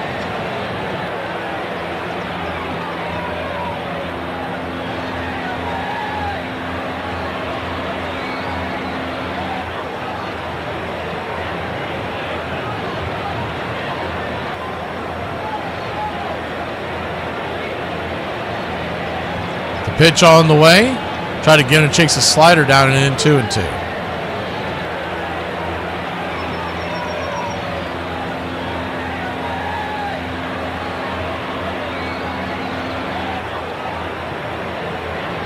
You got the poll up there. Just wanted to know if there was interest in next Sunday's game, with it being Easter Sunday. We were planning on doing the game, but then got to thinking about it. The 2-2. Swing and a miss, strike 3, and that will end the inning. Chris Sale has his 6 strikeouts. That's the good thing. The bad thing is we've coughed up 3. The heart of the order come to the plate when we return. We're looking for a base hit, Braves country. What are you doing? Hold that. I'm not holding anything. I'm just rearranging the flowers that you get me. Most Americans don't realize the fight it took to secure our Bill of Rights. Virginia Governor Patrick Henry, a staunch anti-federalist, opposed the Constitution, fearing it gave the federal government too much power over the states and lacked protections for individual liberties. To win over skeptics, James Madison promised to propose a Bill of Rights if the Constitution was ratified. Madison won. Undeterred, Henry then gerrymandered Madison's district to block him from being elected to the first Congress and persuaded Madison's protege James Monroe to run against him. Again, Madison triumphed and kept his promise, drafting a list of 20 amendments. He pared this down to 17 the House approved. The Senate reduced the list further to 12, which were sent to the states for ratification. December 15th, 10 of those amendments became part of the Constitution when Virginia became the 11th state to ratify them in 1791, our Bill of Rights. Remarkably, one of the 2 amendments that didn't pass at the time, on congressional pay, was finally ratified almost 200 years later, becoming the 27th Amendment in 1992. Who knew? He won the batting title in 3 decades. The 70s, the 80s, and the 90s. That isn't talked about that much, but I think that's one of the coolest things that he ever accomplished. Even as his career neared its finish line, Brett was still a massive star, whose appeal transcended the baseline. But even as he enjoyed his continued popularity, life for maybe baseball's most eligible bachelor was about to change. All I know is my brother Ken played 12 years in the big leagues. never got married when he was playing in the big leagues. And I saw the lifestyle he had, and I kind of liked that. And I just decided that I was going to wait until I couldn't wait any longer, and that's when I met my wife. Join the Country Club today. Help support Braves Country Radio. Join the Country Club today.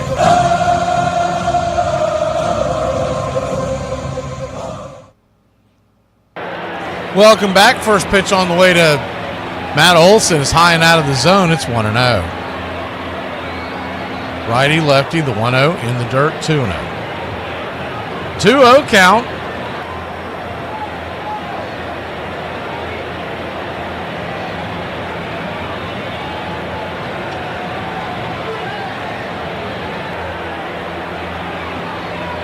Pitch comes, set, swing. That ball's ripped into center field, coming in, making the sliding catch for out number one. Braves still looking for their first base hit, their first base runner.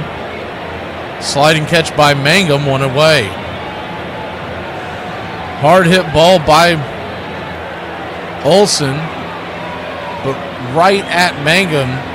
So he had to hustle to get to the ball, but he didn't have to go very far. It was dying quick. Good play. First pitch on the way is a four-seam fastball outside wide to Ozzie Albies. It's 1-0.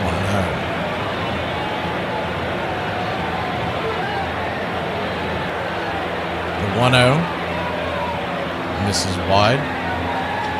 2-0. 2-0 count.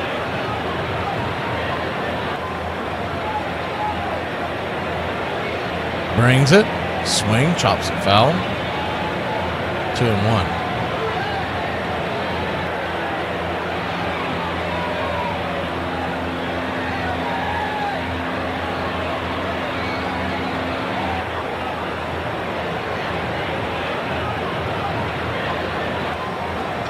Boyle comes set, the 2-1 misses high, 3-1.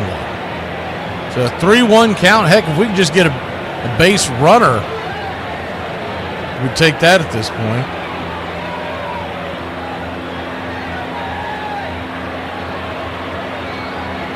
The 3-1.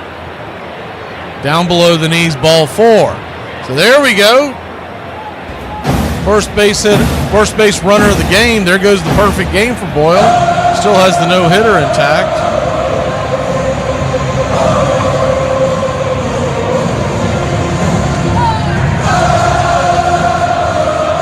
Sean Murphy's your batter.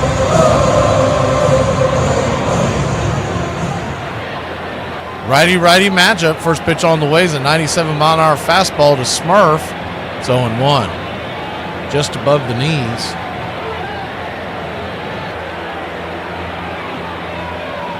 The 0-1. Brings it. Inside. Did he go around? They said he did. 0-2. 0-2 count.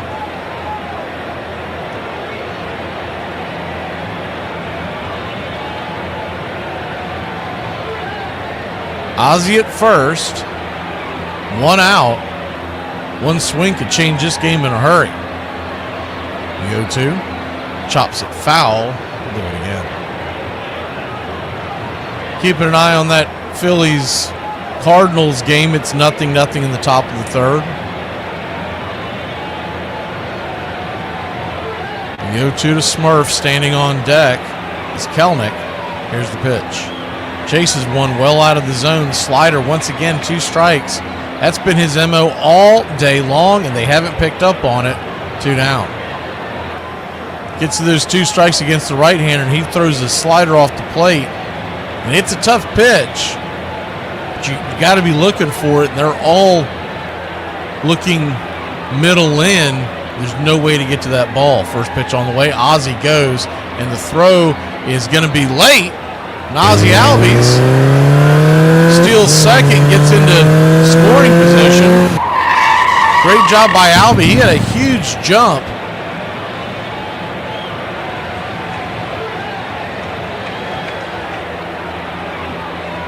The 0-1 now just need a base hit to score. Pitch outside wide, 1-1. kid Kelnick can keep the line moving. Nick of time, Nick Allen stands on deck. The 1-1 to Kelnick. Swing, pops it high into center field, not very deep. Going back, making the catch just before the warning track for a long out number 3. That'll end the inning. Braves finally get a base runner, don't have a base hit. We'll be back in a flash here on Braves Country. Are you kidding? That's unfair. She made those. I need to calm down. Everything's fine. I'm an adult. There is a lot of people who believe that Nolan Ryan is overrated. I'm here to tell you he's not. I'll prove it. He reached double digits in wins in 20 of his 27 seasons. As he got older, he got stronger. In the 7 seasons after he turned 40, he had a 3.33 ERA. In 8 different seasons, he had double digits in complete games. His 61 career shutouts ranked 7th all time. For the people that say he didn't have a Cy Young, look back at his 1973 season. Although Palmer and Ryan had similar stats, Ryan also had 2 no-hitters that season and broke the record for the all-time strikeouts in a season. His strikeout record will never be broken, not only because of innings limits and pitch counts, but also because I don't see any pitcher pitching at a high level for 27 or more seasons. He holds the all-time record for lowest hits per 9. From 1973 to 1991, there were 300 games in which a pitcher went 9 or more innings and allowed 2 or fewer hits. Nolan Ryan accounted for 26 of them. Not only did he throw 7 no-hitters, he also had 12 one-hitters and 18 two-hitters. Randy Johnson wouldn't be able to break Nolan Ryan's strikeout record even if he played for another 4 years and averaged 200 strikeouts per season when he retired. At one point in his career, he threw a remarkable 235 pitches in a game that went 15 innings. He struck out twice as many as he walked. He averaged 103 walks per season, or 3.5 walks per game over his career. Over his career, hitters had a 204 batting average against him. Over that same time, the league average was 256. If you think Nolan Ryan is overrated, you just simply didn't follow his career. I think timing is everything, and when we met, I think he was 37. I think he was ready to kind of settle down. It was pretty apparent once Leslie came into George's life that he had found the one, but it was a change for George. At that stage, it was Leslie, and it wasn't George the bachelor. When we decided to get married, we did it really, really quickly, and then I probably got pregnant within 4 or 5 months. If that's not going to change your life, I don't know what is. My life has changed because my priorities have changed a little bit, but baseball still is very, very, very important in my life. My performance, the team's performance, still very important, but not as important as my family.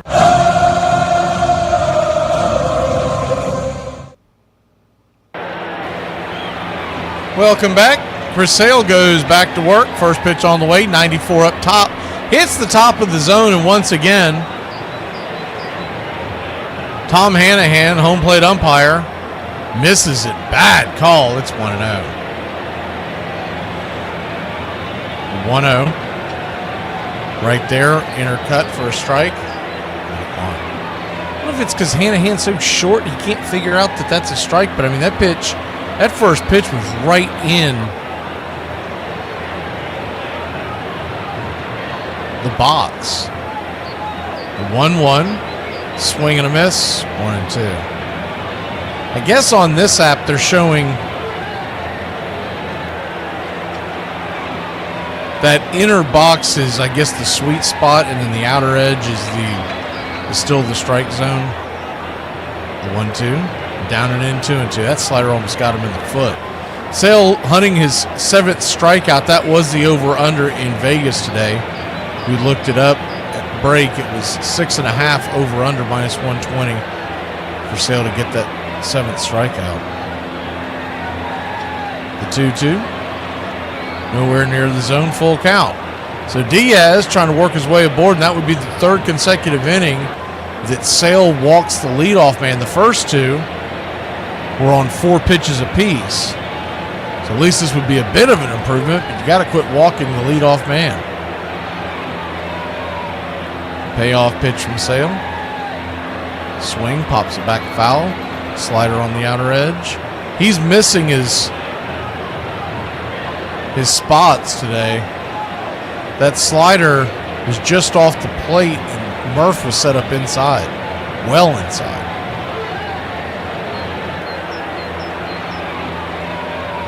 The 3-2 from Sale. Nowhere near the zone, ball 4, and he cusses loud.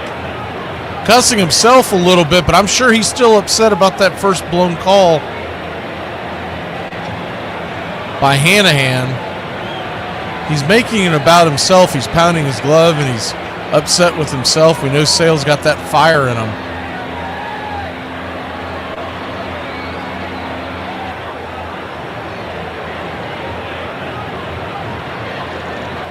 Meade, the batter. First pitch on the way, swing and a miss, 98 miles an hour. Woo, doggy. It's 0-1.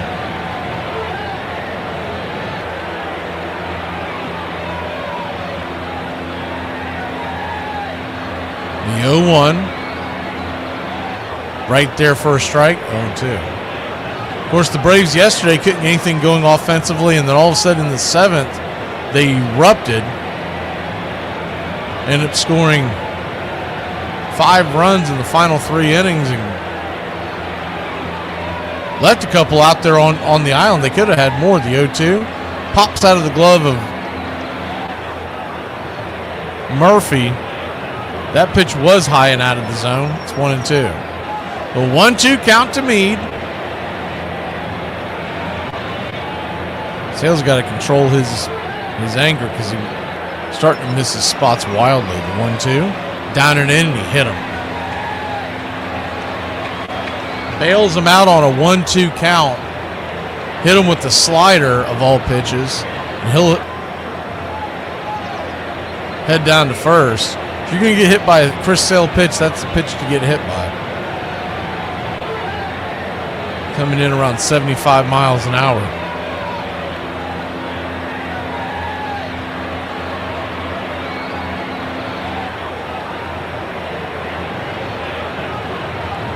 First and second.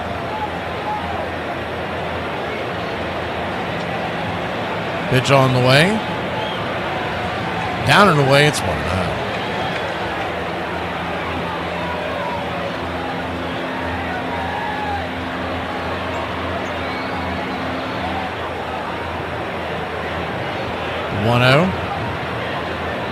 Changeup just misses. 2-0. 2-0 count. Sale to 89 pitches. Set up inside. Swing and a miss, 95 mile an hour fastball, 2-1.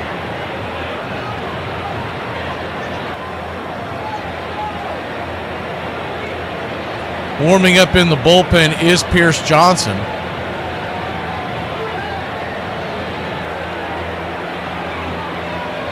The 2-1. Swing and a miss, 96 out wide, 2-2. Camaneros chased 2 fastballs off the plate outside. So the velocity might have got him to swing, but it wasn't the location. Location's been wild for Sale today. A strikeout would be huge here because then a double play could get you out of it. Standing on deck is Christopher Morel, so it doesn't get any easier. Looks like Krantz is going to go out there and talk to Sale after this at bat. The 2-2 fouls it back. He keeps inching up towards the top step. That might be to buy time.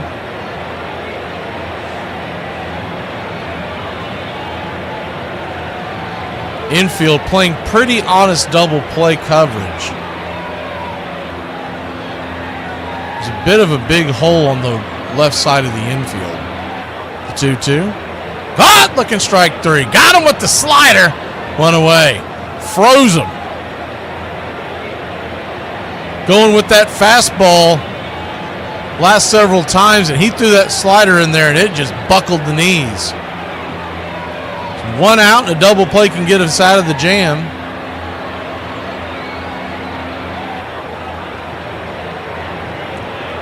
But you got to be aware of Christopher Morel. He went yard on Friday night. He's 0 for 2. The Smurf's going to go out there and talk to Sale. That really might just be to go a little strategy, but also I'd say Krantz probably sent Smurf out there to buy some time for PJ. PJ's got to be getting close to getting warmed up. They'd like to get through this inning. This bullpen has been taxed quite a bit. And with the Grant Holmes on the mound tomorrow, you don't know what you're going to get there. First pitch on the way to Morel. It's swung on and sawed off foul. It's 0-1.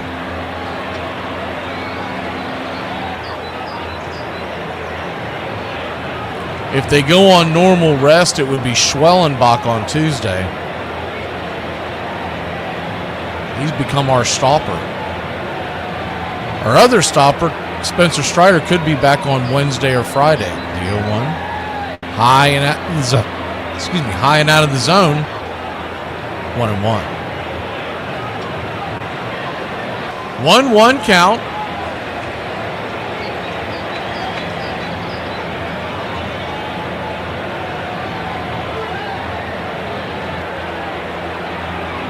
Pitch on the way. Inside 2-1. Four-seam fastball misses.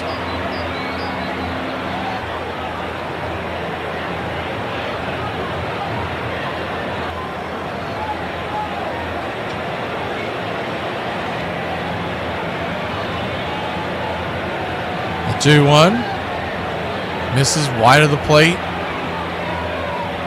3-1. 3-1 count.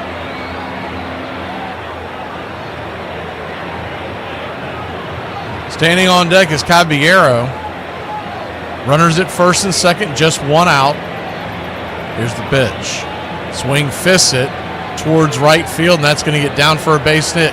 Here comes Kelnick, and he will hold on to the ball, and the fourth run will cross the plate. Morrell, with just a blooper, a Texas leaguer, makes it 4-0. Just got over the head of Ozzie. Runner at second. He had a good read on that, Diaz did, because right off the bat he was going. When Kelnick first pulled up, I thought maybe they were going station to station, but he had a good read on it, and that'll be it for Chris Sale. He's gone. Another disappointing start for Chris Sale. Hopefully he can get it together next week when we go back to Atlanta. But we'll be back in a flash. Pierce Johnson trying to put out the fire when we return. Hi, y'all. It's time for Appalachian Word of the Day. The word of the day is miniature. One miniature on top of the world, the next day something happens and you're not. Wisdom from Bob Hope. My idea of Christmas, whether old-fashioned or modern, is very simple: loving others. Come to think of it, why do we have to wait for Christmas to do that? Yeah, hello? This is an officer with ICE doing a routine check. Well, I'm an American citizen. Well, we have questions that'll determine that answer. Okay. How many points are scored in a football game? 6. We want to make America great again. Who's the best female artist? Taylor Swift. All right, last question. Can you say Walmart?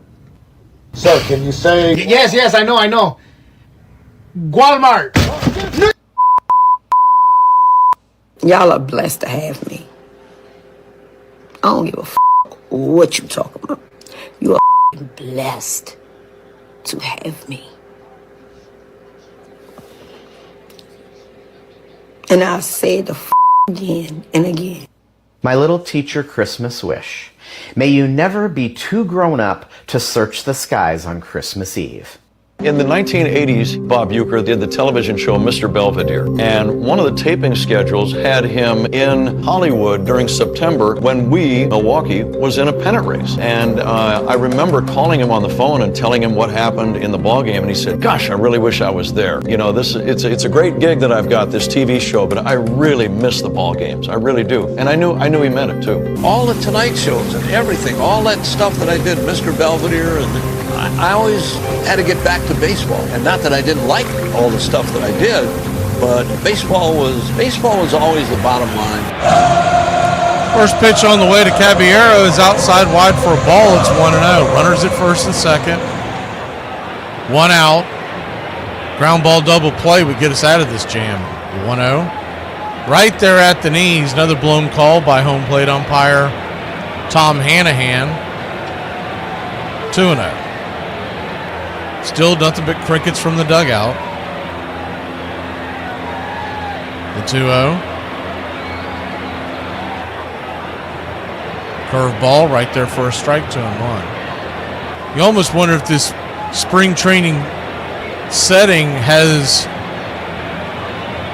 the dugout thinking it's a spring training game, like these games don't count. They're going to count just like the rest of them. The 2-1, right there at the knees, 2-2. 2-2 count, good snapping curveball by Pierce Johnson. Pitch that he throws about 70% of the time. The 2-2 to Caballero. Swing, belted, into center field, coming over, making the catch is Eli White. He cut off Harris. That was close. Those two almost collided. He must not have heard Harris. There's some words exchanged between the two of them. And that was left field technically, but Harris has the right of way as the center fielder. Eli is so used to playing center field, I just wonder if that's the adjustment just mentally that you can't change in a split second like that. First pitch on the way is a curveball, bang foul. It's 0-1. But that is definitely 1,000% on Eli. On Eli. Harris, if he's calling you off, you got to get out of the way. It prevents the collision. Same thing on the infield. If the shortstop calls anybody off, you got to get out of the way. The 0-1. Fastball misses high. 1-1. 1-1 count.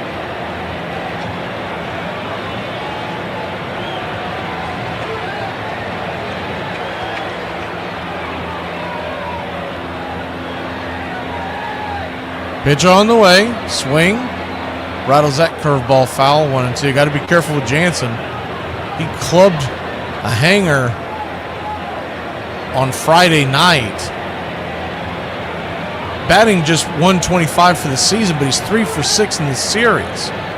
He's 0 for 2 today with 2 strikeouts. 1-2 from PJ. Curveball, swing and a miss, strike 3. Good job of Pierce Johnson coming in, putting out the fire. Let's get some runs, Braves country. Nick Allen leads us off.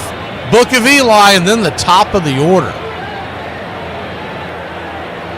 Lou Gehrig once said, "The ball player who loses his head, who can't keep his cool, is worse than no ball player at all." The story of Tonap. Many scouts called him the next Babe Ruth because he was a two-way player with a 90-mile-per-hour fastball and the power to hit a ball north of 450 feet. He also had the size to match. He was a staggering 6'5", weighing in at 220 pounds, with a size 18 shoe, which is how he got the nickname Toe. Dropping out of middle school and never played a single high school baseball game. He played behind the local bar. His father would collect bottle caps out of the trash and pitch them to him, and he would hit them with the handle of a broomstick. He was discovered after a friend asked Tampa Bay Devil Rays scout to attend a Little League game. He was there mainly to watch and had no plans on scouting until he saw a 5'10", 140-pound 12-year-old hit 2 home runs and strike out 17 of the 21 batters he faced. Nash would work out for the Devil Rays developmental staff. He hammered 26 home runs after taking 25 pitches from each side of the plate. In 2000, the Devil Rays signed the 18-year-old Nash for just $30,000. After he returned home in the offseason, he would be charged with a crime that could land him 10 years in prison. Immediately, the Devil Rays dropped him. After he was given a suspended sentence and probation, he was signed by the Cincinnati Reds, where he would be given a second chance. Not long after joining the Reds, he got homesick and the Reds sent him home. Once again, Nash found himself in legal trouble after a bar fight landed him in prison for the rest of his decade-long sentence. Would he have been Shohei Ohtani before there was a Shohei Ohtani? If it was the happiest time in George Brett's life to that point, soon after he got married, the joy would be shaded when his father's health began to drastically deteriorate. It had been the most complicated relationship in his life, and it would stay that way through their final conversation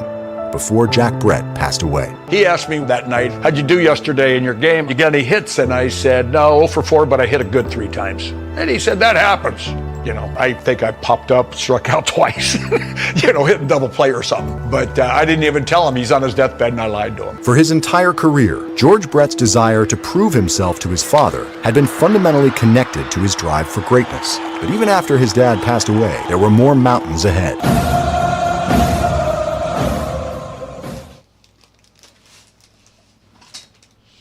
First pitch on the way to Nick Allen was right there for a strike. It's 0-1. Righty-righty matchup, the 0-1. Fastball inside, high. They checked down the line to see if he went around. That's a little absurd considering the fact he was just trying to get the heck out of the way of that 97-mile-an-hour fastball around his cranium. He did not go around. 1-1. 1-1. Outside wide 2-1. If you're just joining us, Boyle has a no-hitter going through 5 innings heading into the 6th. He's allowed just the 1 walk to Ozzie Albies. 1-1 swing, slaps it foul, 97 miles an hour. 2-2 on top of that. He's at just 66 pitches here in the 6th. 2-2 count. Pitch on the way. Inside, got him. Hit him right in the arm.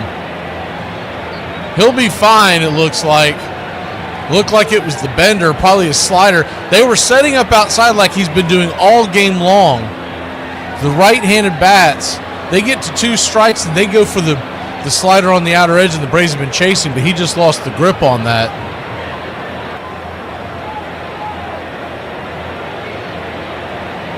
So down to first base goes Allen, and here comes the Book of Eli. First pitch on the way in the dirt. It's 1-0. Jansen going out there to talk to Boyle. I'm sure Boyle knows the scoreboard, knows he hasn't given up a walk, and Jansen's probably just trying to calm him down a little bit. Braves trail 4-0, but they scored 5 runs after the 7th inning yesterday. And in this park, the ball can get out in a hurry. It's different dimensions, but it's almost like the Colorado park where no lead is safe.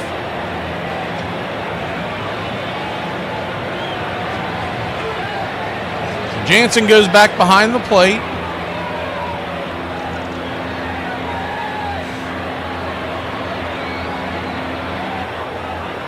They got a lefty warming up in the pen for the Rays.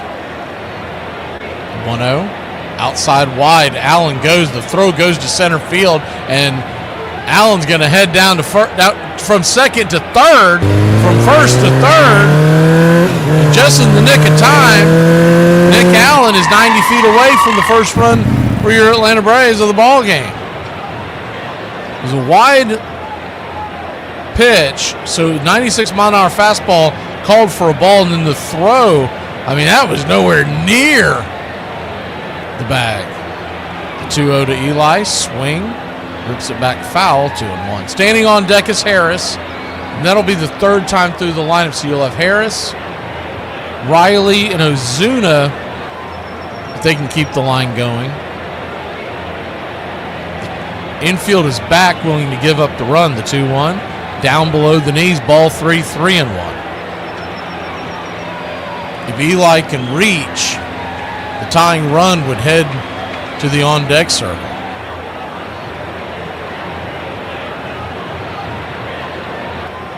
The 3-1 pitch. Swing, chases that one just off the plate. Fouls it away. Full count. He would have, if he could have held on to the bat there, Eli would be standing at first right now with the walk. That pitch was well off the plate. They'll probably go to the slider here, the payoff pitch. Swing, rattles it back, foul. That was the fastball this time. Full count. We talked about the fact that the biggest bugaboo that Boyle has had down in the minor leagues this year and last year was his control with the walks. The payoff pitch in the dirt, ball 4. So that'll be the 2nd walk of the game, and the 3rd runner of the game, as the other was a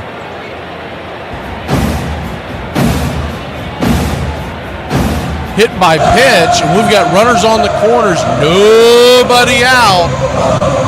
Kevin Cash is coming out to get the left-hander to face Michael Harris. You don't see this very often. Guys at just 74 pitches. He's got a no-hitter going. He's got a 4-run lead, and they're yanking him. It's kind of stupid, but we'll be back in a flash here on Braves Country. Kevin Cash really trying to get that win. I get it, but the strategy's weird. In 1980, we were playing Philadelphia, and whoever won that game goes to the World Series. I go down to take batting practice, and Pete's on one knee, and he's leaning on his bat watching. And when I got through hitting, I walked out, and Pete goes, "Hey, Nolan, I wish you'd get that curveball of yours over just one time." Do you remember this? No. I didn't say Mr. Ryan? No, you said Nolan. You said, "I wish you'd get that curveball over just one time." I go, "Yeah, why is that, Pete?" And he says, "Because I'm going to hit it right off your blanking forehead." And I go, "Oh, all right, we'll see about that."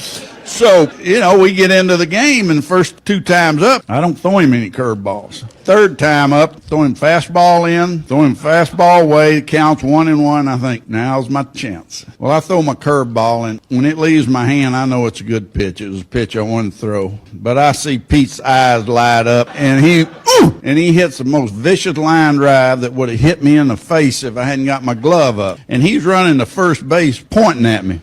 And he comes across the mound, and he says a couple ugly things to me. Right back to Ryan. Pete says, "All right."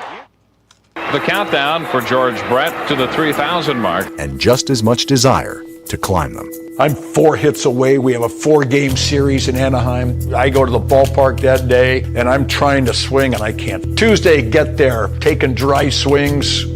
Not good enough. Get there Wednesday, taking some swings, hitting off a tee. I'm going, okay, if I can swing 80%, boom, yeah, feels good. Okay, Hal McRae, I can play. It was insane. He was hurt. He was so hurt that he couldn't even put on his shoes that day. We didn't even know if he was going to start the game. And one of his brothers stayed in Palm Springs because George said, "I'm not going to play, and if I play, I'm going to do terrible." Braves Country Radio, your home for the classic call of Braves Country Baseball. Welcome back. First pitch to Harris. He chases it off the plate for a strike. Swing and a miss. It's 0-1. Montgomery, the batter, the left-hander. Standing on deck is Riley. Runners at the corners, nobody out. The 0-1. Swing, chops it foul down the first base side. 0-2. That almost would have been like a swinging bunt because they never would have gotten Eli going down the line to second. And Allen would have scored. Braves trying to climb back into this one. Trailing 4-0. Still without a base hit. You wonder if Eli may go anticipating a breaking pitch here with an 0-2 count to Harris. The 0-2 from Montgomery. High and out of the zone. 1-2. Probably good that he didn't go on that one. That was almost like a pitch out. 98 miles an hour, high and out of the zone. Not intended, but that's what it was. The 1-2.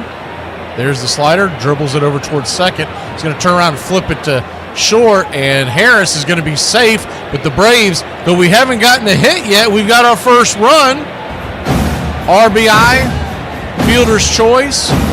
Harris will replace Eli on the base paths. So speed for speed. Eli might be a touch faster, but not by much. Austin Riley. Maybe he can get into the hit parade today.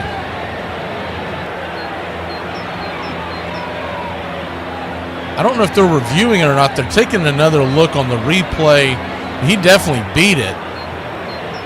I don't know what the holdup is here, so they may be reviewing this. It doesn't show that they're reviewing it.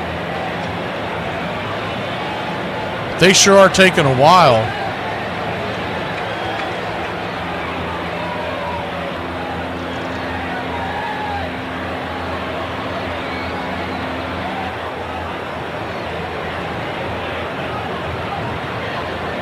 Oh, I see, Nick. They were talking about maybe reviewing the play at second on whether or not the shortstop Walls had kept his foot on the bag. Now that I see that, let me take a look at the actual play. Ah, man, that's tough. I don't think they're going to overturn that. It is so bang bang. It's his foot. So when the ball hits the back of the glove, the foot is just leaving the bag. They're going to lose that review. It was really close.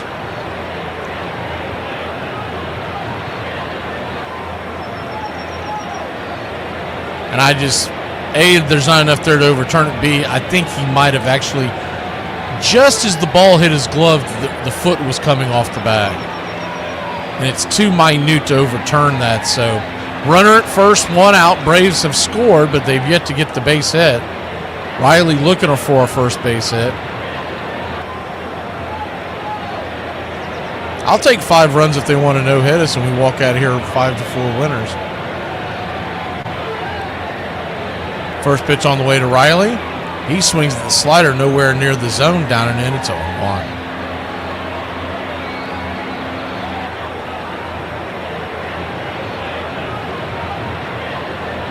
The 0-1.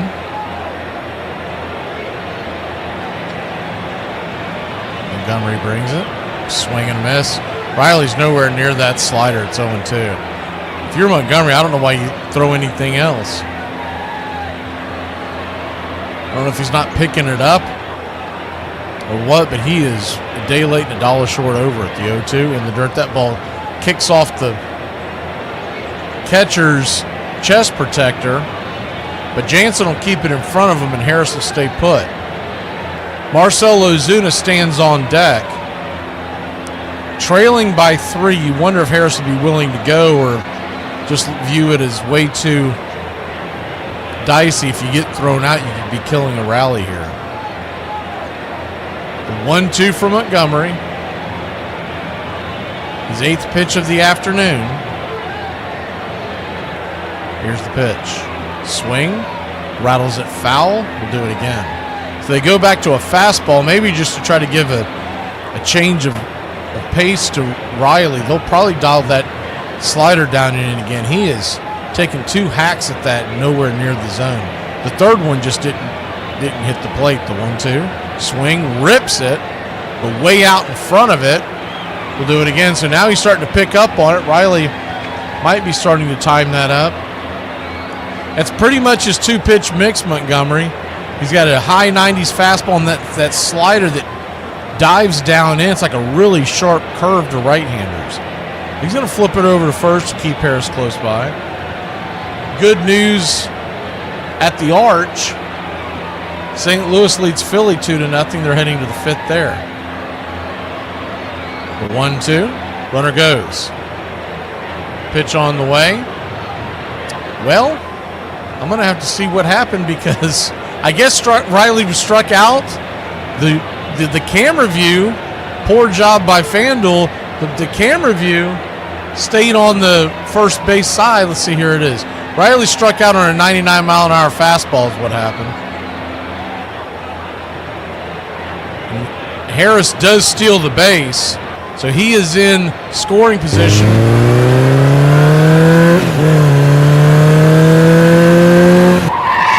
First pitch on the way is a slider at the knees to Marcell Ozuna. It's 0-1. Braves still looking for the first hit. Trail 4-1. The 0-1. Swing. Rattles a 100-mile-an-hour fastball down the line 0-2. Yeah, they've pretty much just... FanDuel has just rinsed and repeated what Bally's had running. And I don't think they've changed personnel either because the production team seems to be about the same quality as it was last year. The 0-2. Swing, chops it towards third. That ball's going to go off the glove. It's going to be a tough play.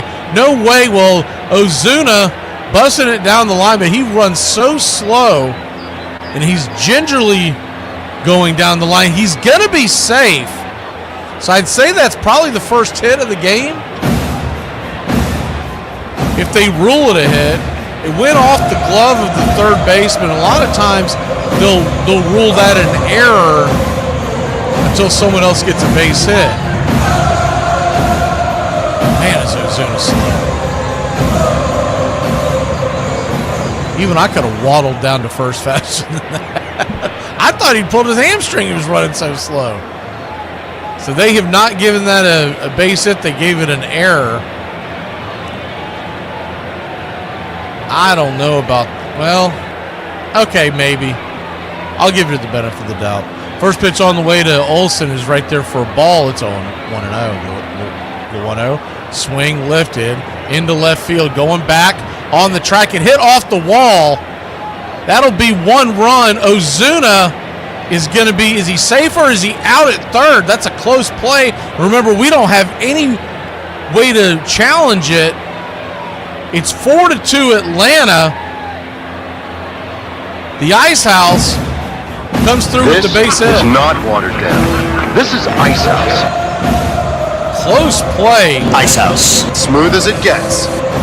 I don't think Ozuna expected the play to come back to the fielder that quickly. Man, that is right there on the top of that wall. I mean, it is like an inch away from making it a tie ball game. Looking at the replay, it hit the top of it. Now, depending on their grounds rule, if over that white line is a home run, then that's a home run. It's off the bat at 107 miles an hour. The Braves have cut the lead in half to 4-2. That will be a base hit. The runners are on the corners. And 2 outs. That is the second time that Matt Olson has been robbed of a home run by just like an inch. It's unbelievable. And not that ball is a home run in most parts, but it's just unbelievably bad luck. But at least the Braves have cut it down to 4-2. They did take a look, and the umpire said that it is not a home run. I didn't think it was, because typically if it's going to be a home run line, they have it painted as a yellow line up there. But this being a minor league park, and the attention to detail has not been there this weekend, we can tell that off the jump. I didn't know what the grounds rule was here. So Ozzie Albies will step in. Runners on the corners, 2 outs. First pitch on the way, swing, lifts it into center field. That's going to get down for a base hit. That's going to score a run. The Atlanta Braves have cut it to a 1-run lead. The Big Bear comes rolling home. I'm the Wiz. I'm the Wiz. I'm the Wiz. I'm the Wiz, and nobody beats me. Ozzie Albies, first pitch hunting, took a fastball 99 miles an hour. And he was a little bit behind it, a little bit underneath it, but that Texas leaguer gets over the bag, and the Braves have cut it to a 1-run game. The Cardiac kids trying to make another comeback. First pitch on the way, 99 at the knees to Smurf. It's 0-1. Now the tying run stands at second. The 0-1. Swing, chops it over to third. This should be an out. It is. Good job by Caminero. He stuck his foot on the third base bag, then dragged it as he grabbed the ball. But not for your Atlanta Braves. Put 3 on the board. We're back in it, baby. It's 4-3 here in Tampa. People are putting glitter in their pickles now. It's a trend. They're called glickles. For the love of God, will somebody turn me the off? I don't want to take in any more data. My brain is closed. Sorry, I'm being rude now. They're lovely. They look lovely. They're lovely. Will you stop playing with your food and eat it? Hey, man. Y'all know I love these, right? Ruin Thanksgiving in 4 words. Hey, Pop. Mama cheating. Who made the potato salad? There's pork in everything. My mom wanna go home. I dropped the turkey. Y'all always judging me. Hey, the toilet don't flush. Who them people is? That food look nasty. The yams ain't yamming. Hey, why Auntie Turkey white? It's no to-go plates. All the plates smell of booty. Somebody's car got towed. Dog just licked the turkey. I keep them going. How would you ruin Thanksgiving? Are there any drugs in this house? If there Set that down for a second. If there are, you better find them and give them to me immediately. No, they're not. No drugs in the house right now? Not that I know about. If I know about them, I'll find them and throw them away. It's not a big deal. Ooh, drugs in the house. We're all gonna die. And let me see, what else could we pile on? Is there any more we could pile on? So his brother JB stayed in the desert, and then he started watching the game, and he got one hit. Then he got another hit. And then I think he jumped in his car and started to drive towards Anaheim. George tonight with a double, a single, and another single. He has 2,999 hits. Getting something of that magnitude, that important, you're not going to get it your first at bat because you're going to feel a pressure and you're going to be too tense and your swing won't be as fluid. I think a lot of us were like, just make an out so that you can go back to Kansas City and get it in Kansas City, but no. Braves Country Radio, your home for the classic call of Braves Country Baseball.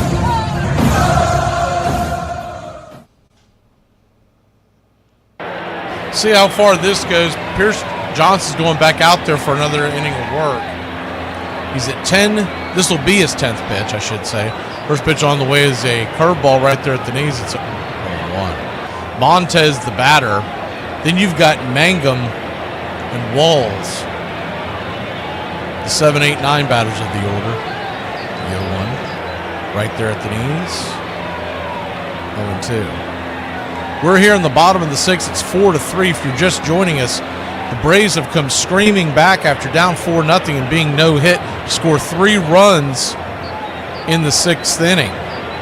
The 0-2 down and away. Did he go around? He did. Strike 3. Good pitch by Pierce Johnson. Better job of making sure that ball stays where it's at by Sean Murphy. If that ball kicks away,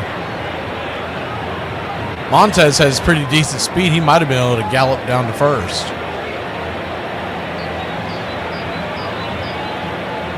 Righty-lefty matchup now.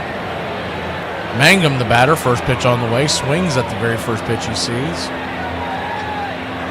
Fires it towards the third base seats. It's 0-1. Giants have jumped out to a 5-3 lead over the New York Yankees there in the 7th inning. It's 2-0 St. Louis over Philly in the 5th.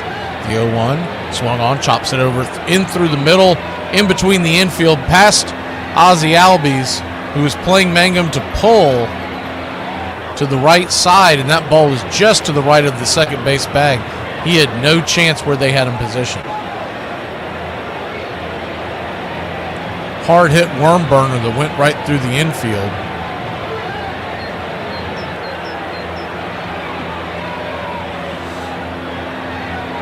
One on, one out. You got to keep an eye on Mangum. He's got very good speed. The number 9 hitter, Taylor Walls, the batter. He's 1 for 2. Pierce flips it over to first. Close play, but I believe that Mangum's under the tag.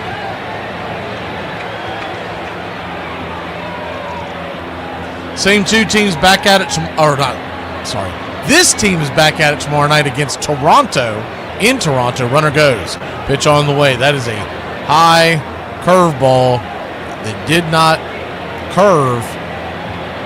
And Walls took the pitch, and on the play, Mangum headed right back to first. So he bluffed his way to first. That's interesting. I thought he was going. 1-0. Fastball, 94, smacks the block. It's 1-1. 1-1 count.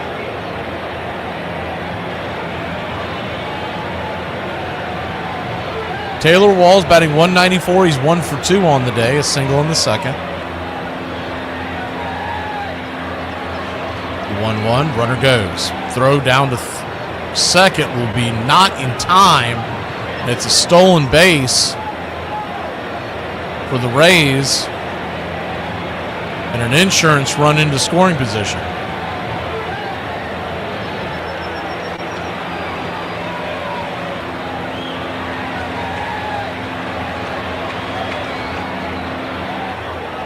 So a 2-1 count.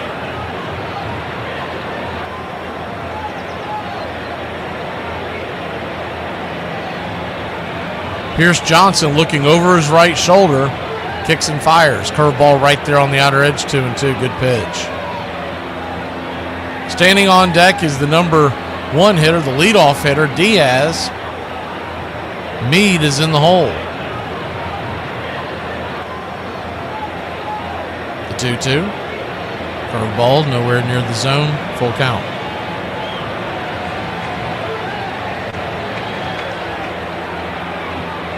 Pierce Johnson about to throw his 20th pitch.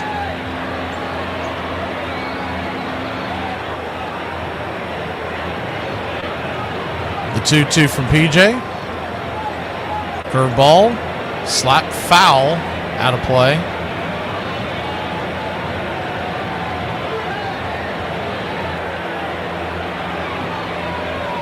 Rays 4, Braves 3. Bottom 6. Infield is back and to the right.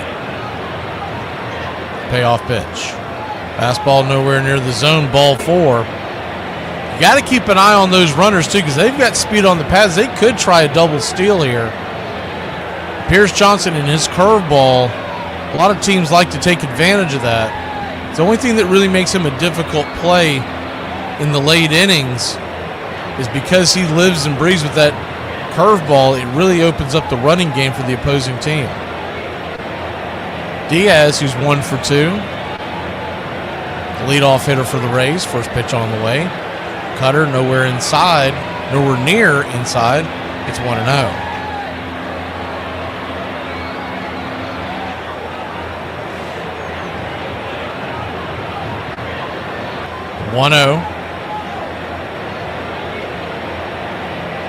Johnson spins around, chases Mangum back to second. You golf fans, Rory McIlroy's jumped out to a 3-stroke lead over DeChambeau. They're just about 4. I think they're just beginning the 5th hole. The 1-0 inside, 1-1. So a 1-1 count.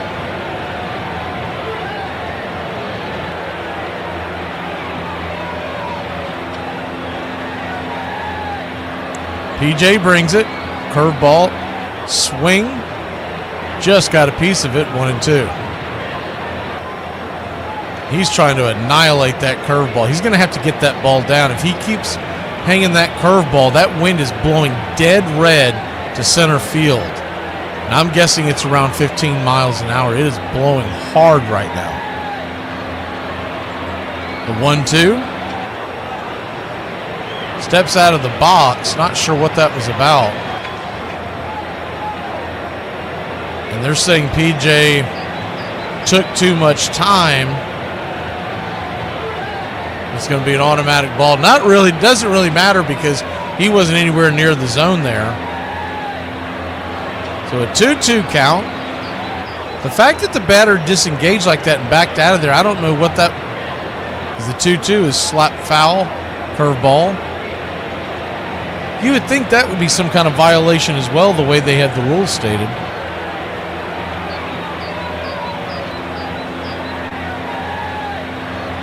You'd think the umpire would at least start waving his hands telling PJ not to throw the ball. So 2 on, 1 out. The 2-2 from Johnson. Here's the pitch. 96. Caught, looking strike 3. Rang up. Not sure about that one. That one looked like it might have been off the plate. That was a delayed call by Tom Hanahan. We have not seen him much. And I can tell you, for one, I'm not impressed by this entire officiating crew. Hopefully when we head to Toronto, they stay in the States.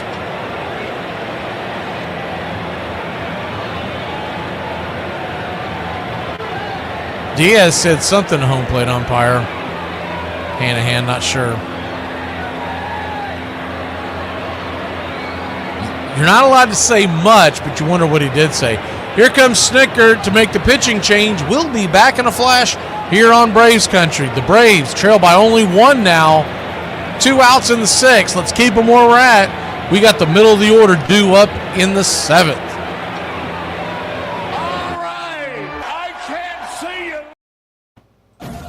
This date in 1883, 21st U.S. President Chester A. Arthur quoted as saying, "Good ball players make good citizens." Arthur brings 4 Cities Ball Club, a recently defunct franchise from the National Association, to the White House, making it the first professional team to visit with the president in Washington, D.C. Later in the season, United States Commander-in-Chief will host the new National League New York Gothams, who will become better known as the Giants in 1885. On this date, 1954, not wanting to be associated with communists, Cincinnati plays its first game as the Redlegs. The team will employ the new widely accepted moniker for 6 seasons before the club reverts back to the Cincinnati Reds, a shortened version of the Red Stockings, the team's original name, in 1882. On this date, 1978, in the New York Yankees' opening day victory over the Chicago White Sox, Reggie Jackson hits a 3-run home run in the first inning, his 4th consecutive round tripper at Yankee Stadium after going deep 3 times in last year's Fall Classic. The crowd celebrates by showering the field with Reggie bars. And that's your Braves Country Radio on this date in baseball history.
Welcome back.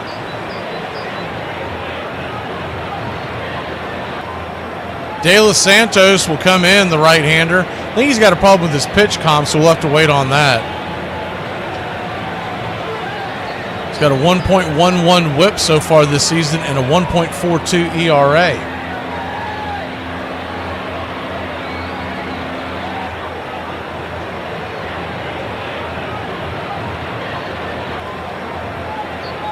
And they are going to have to change out that pitch comp.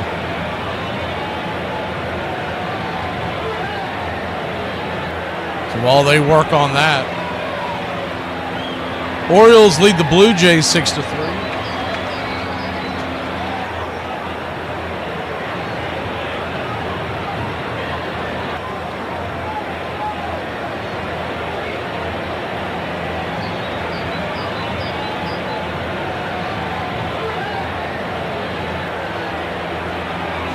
Bat Boy brings the pitch com back out there to him. Cardinals 2-0 over the Phillies in the 6th. Giants lead the Yankees 5-3 in the 7th. First pitch on the way from De Los Santos is a strike right down the pipe. It's 0-1, the 0-1. Just misses high and outside, 1-1. Aranda now the batter. He's coming on for Meade. The 1-1, 95 inside, 2-1. Reds lead the Pirates 4-0 there in the 9th. Astros over the Angels 5-2 in the 9th. Red Sox over the White Sox in the home of the Black Sox in the 7th, 2-0. The 2-1, swing and a miss, 95 right down the pipe, 2-2. Twins lead the Tigers 4-1. That game is in the 6th inning. Mets and A's, Rockies, Padres, Brewers, Diamondbacks, Rangers, Mariners, and the Cubs, Dodgers are all later on today. The 2-2 from De Los Santos, 97, fires it straight back.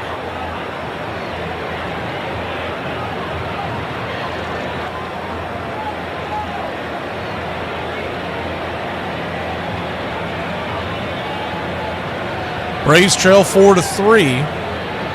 2 on, 2 out. The 2-2. Number 2 hitter. Deuces are wild. De Los Santos goes to make his move towards the plate. But a late time is called. Home plate umpire Tom Hanahan did hold it up, so De Los Santos did not let go of the ball. So here we go. 2 on, 2 out. But the game is at the plate. Here's the pitch. Swing, lifts it foul, change up. Just enough to stay alive. Back behind home plate. Braves head to Toronto for 3. Talk about tale of two cities. Down in Florida today and then go all the way up to Toronto tomorrow. The 2-2. Swing, rips it into right field, down for a base hit. Here comes the throw from Kelenic, but good speed is going to get in for a 5th run. It's 5-3 Tampa. Randa's going to make it down to down to second. So you'll have runners at second and third with 2 outs. Man, were we playing him deep?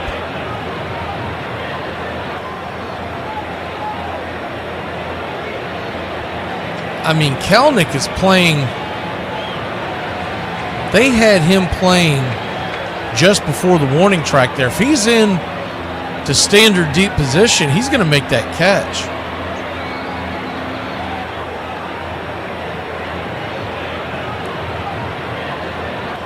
So still 2 on, 2 out. Now a single could score 2. Righty-righty matchup. Caminero, the batter. Here's the first pitch. Fastball blasted deep into left field. She gone. 8-3 your score, and De Los Santos has coughed up a total of 4 runs in a matter of 2 pitches. He'll be on the hook for just 2 of them, but nonetheless, he coughed him up, and the Braves trail 8-3.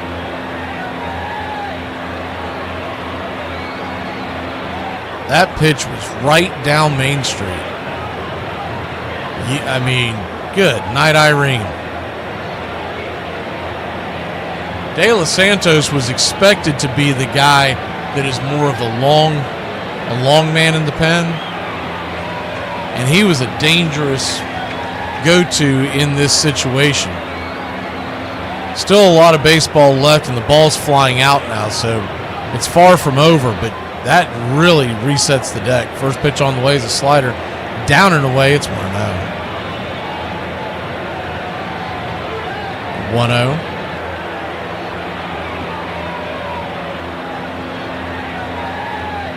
Kicks and fires. Swing, chops it foul. 1-1.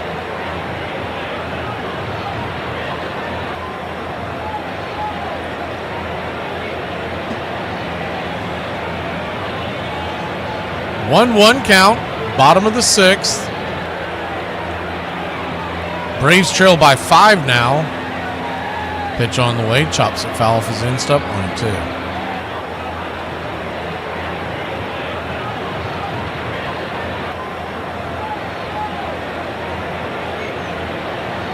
Peterson is warming up in the bullpen. And I'd say you'll see him if the Braves can't put some runs up on the board in the 7th. The 1-2, swing and a miss, strike 3. But a day late and $1 short for De Los Santos. He coughs up 4 runs in 2 pitches. We'll be back in a flash here on Braves Country. But China's stealing your data. I don't care. I would drop ship my DNA to the front door of the Chinese Communist Party before I watch an Instagram reel. What's the difference between a pickpocket and a peeping Tom? Pickpocket and a peeping Tom. Yeah. A pickpocket snatches watches. So what is it? Carnation milk, the best in the land. Comes in a tin with a red and white band. No tits to pull, no hay to pitch. Just punch 2 holes in the son of a Cool bikes. You guys look like you're 40. Well, we are 40. Do you have the same bike as your boyfriend? Gay! Oh, well, I am gay, but he's not my boyfriend, because I could do much better than him. Really? Then why don't you? It's difficult out there. You guys will understand when you get older. It happened before I even knew it. They bring in a lefty, Tim Fortuna, first pitch, throws a fastball, boom. Got one hop off over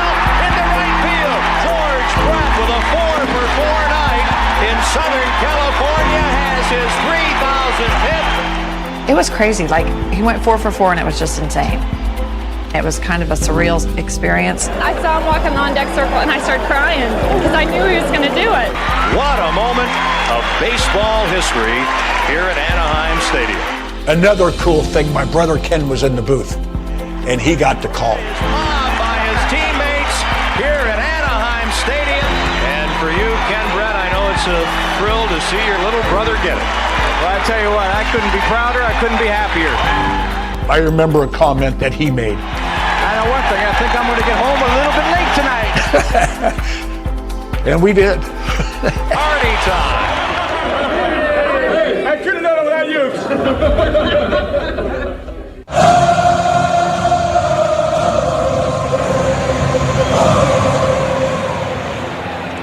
Welcome back to Braves Country Baseball. First pitch on the way. The swing and a miss by Brian De La Cruz, even though it might say Kelnick on your screen. He's been lifted for De La Cruz. Lefty-righty matchup is Clevenger's the new pitcher. It's 0-1. The 0-1. Bending slider misses high and out of the zone. 1-1. 1-1 count. 8 runs, 9 hits, 2 errors for the Rays. 3 runs, 2 hits, 1 error for the Braves. 1-1 misses out of the zone, 95 miles an hour.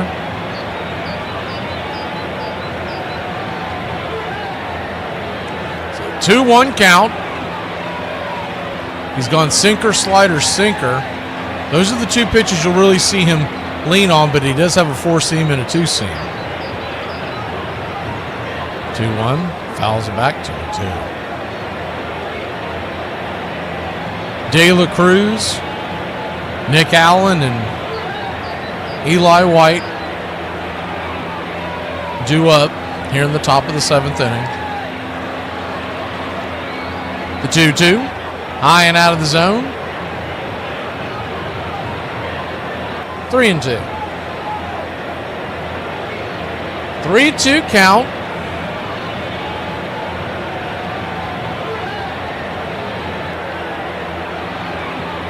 The payoff pitch. Caught looking, strike 3. De La Cruz will go back to the bench. Don't know what he was waiting on there. I guess an invitation to swing the bat. 1 away. He just floated one there on the outer part of the zone. De La Cruz could not pull the trigger. 1 up and 1 down, and here's Nick Allen to the plate. Nick Allen, lefty-righty, first pitch. 84 misses high, it's 1-0.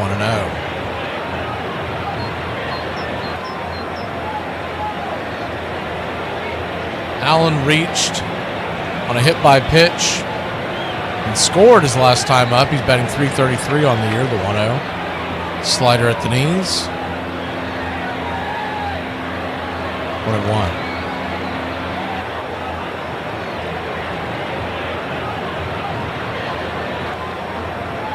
One count. Slider up top. 1-2.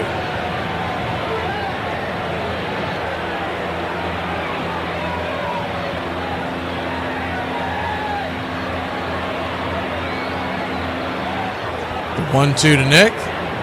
Swing and a miss, strike 3. Blew it right by him. Must have been sitting on that slider. 2 down. 2 down, and Eli White is the batter.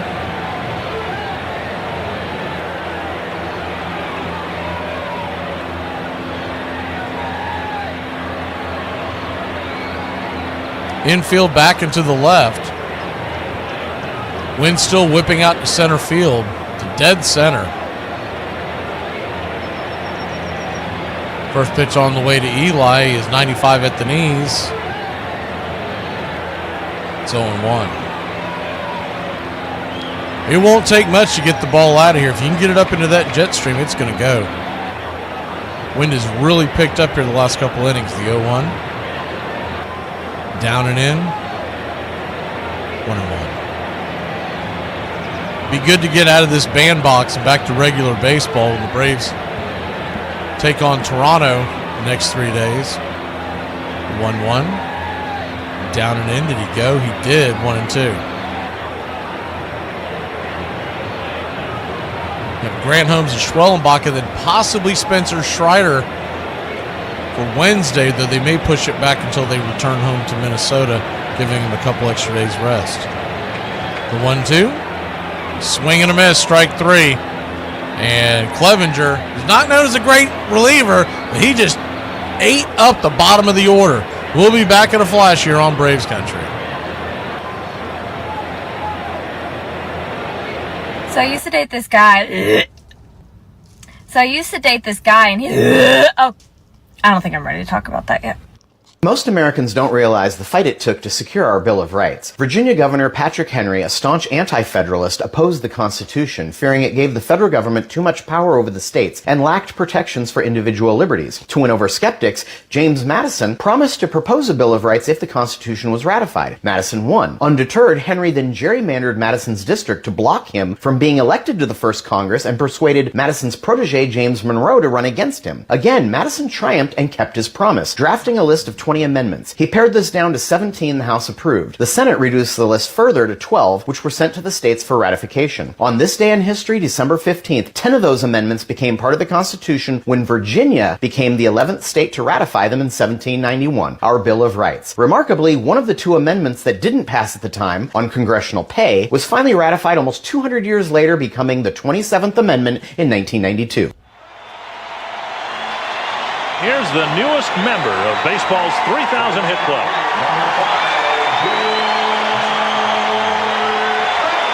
Returning home to Kansas City after his 3,000th.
You shut up! You shut up! I'm so scared right now, you shut up! Are you doing this? No, I'm doing this! Michael Peterson will be your pitcher. Big right-hander. Pitched last year with Miami and Los Angeles. 5.95 ERA, so he's literally an innings eater. Very small strikeout rate, but that's a guy they don't mind optioning. First pitch on the way is a 90-mile-an-hour cutter on the outer edge. It's 0-1. This is probably a one-and-done for Peterson, but you never know. The 0-1. Check swing went around 0-2. It's also a bit of an audition for him in case someone else wants to pick him up. 0-2 count.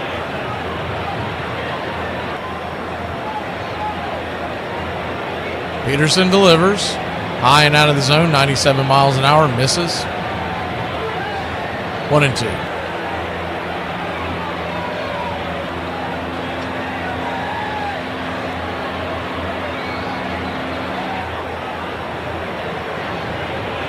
The 1-2. Cutter in the dirt. 2-2.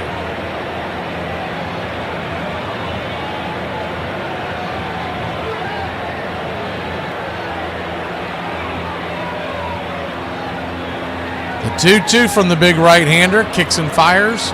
98, nowhere near the zone. Full count. Braves trail by 5 after De Los Santos coughed up 4 runs in the 6th inning. We had drawn it to a 4-3 game. 3-2. Swing and a miss. Full count. He was down to the last strike on the batter with first one that he faced, and he just got doinked into right field in front of Kelnick, who was playing very far back. 3-2, caught looking, strike 3, fastball right down the pipe. 1 away. Peterson, as far as his pitch mix is concerned, he has a 4-seamer, a cutter, and a changeup, and a slider, but the 4-seam and cutter is the name of his game. He throws that 4-seamer at 66% of the time and the cutter at 31%. The changeup and slider just to keep you honest. First pitch, 99-mile-an-hour fastball, way high out of the zone. It's 1-0. The changeup, he comes in at 3%, slider just 1%. Almost makes you think that they might just be miscalculating the pitch that he's throwing. 1-0, down and in, 2-0. 2-0 count. It's been very erratic so far. Did get the strikeout, but the 3 balls that missed out of the zone were nowhere near the zone, just like these 2 here. The 2-0, right down Main Street, 98 miles an hour. 2-1. We'll take effectively Wild if he can get us out of this inning.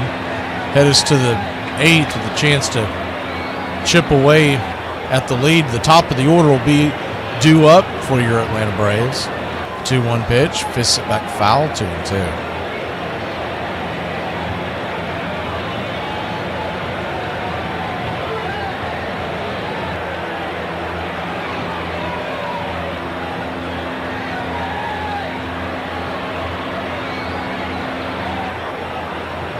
The 2-2, swing, chops it over towards Riley at third. Riley, long toss, but he's got him. 5-3 put out, 2 down.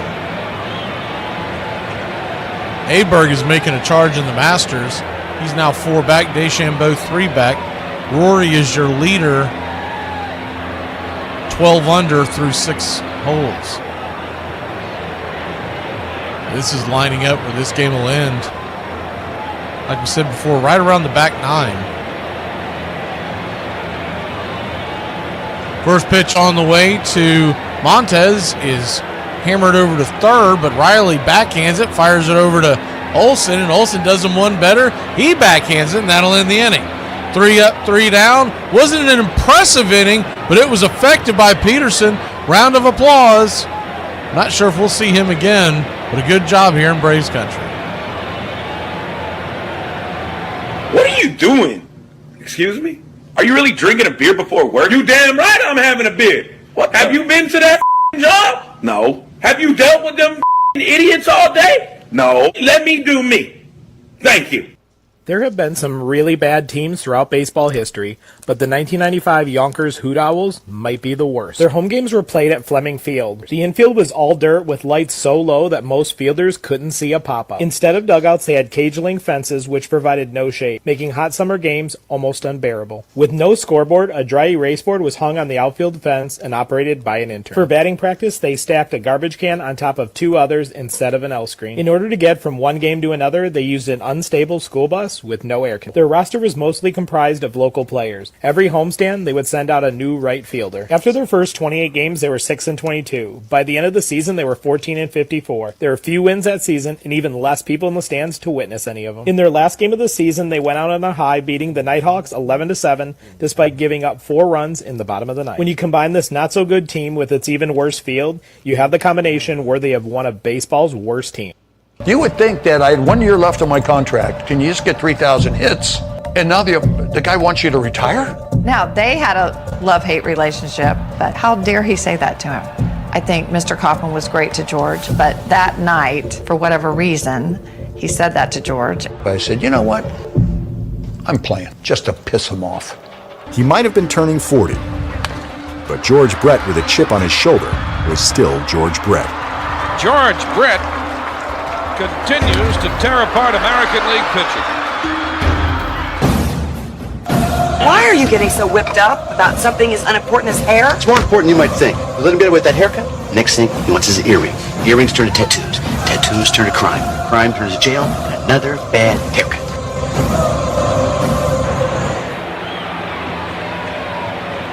Welcome back. Mason Englert, the pitcher for the Rays, fires the first pitch cutter high and out of the zone. It's 1-0.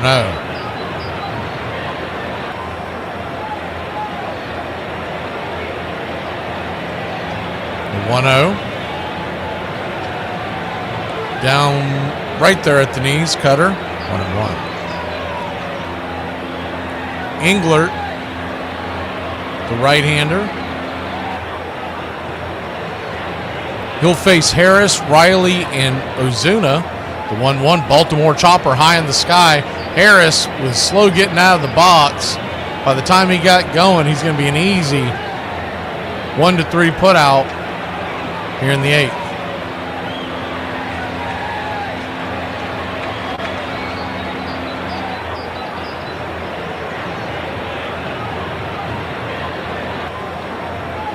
Typically, that's a play. It should have been a lot closer with Harris running.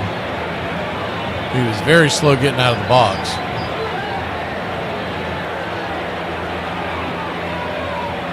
Righty-righty matchup. Riley, the batter, he swings at a cutter, nowhere near the zone. Off the edge, it's 0-1. St. Louis now leads 5-0 over the Phillies, so good news there. Mets are just about to get underway out in Sacramento. The 0-1 outside wide, 1-0. Englert, you'll see a 4-pitch mix of the cutter change, 5. Cutter, change, sinker, curve, and 4-seam. 1-1, down and away. 2-1. He throws that cutter at about 33% of the time, the change 30% of the time, and the sinker 21% of the time. The curve and 4-seam are really just to keep you off balance. 2-1 to Riley. Swing, lifted into left field. That'll get down for a base hit. So maybe this will get something going.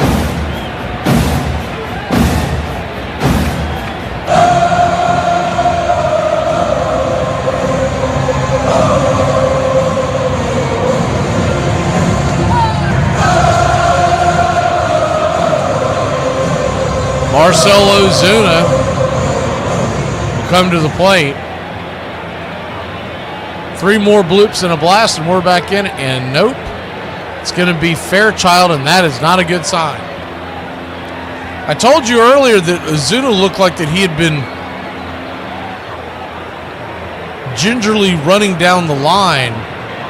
I'll double check that on that. I haven't seen an update, but Ozuna's out of the game.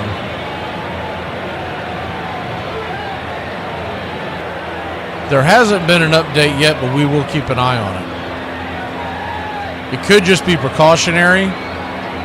That would be a big blow if we lost Ozuna's bat. The 0-1 to Fairchild. Swung on, rifled down the left field line. Just foul.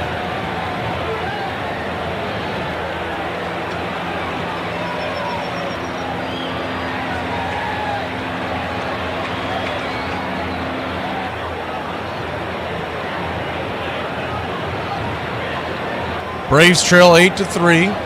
Olsen on deck.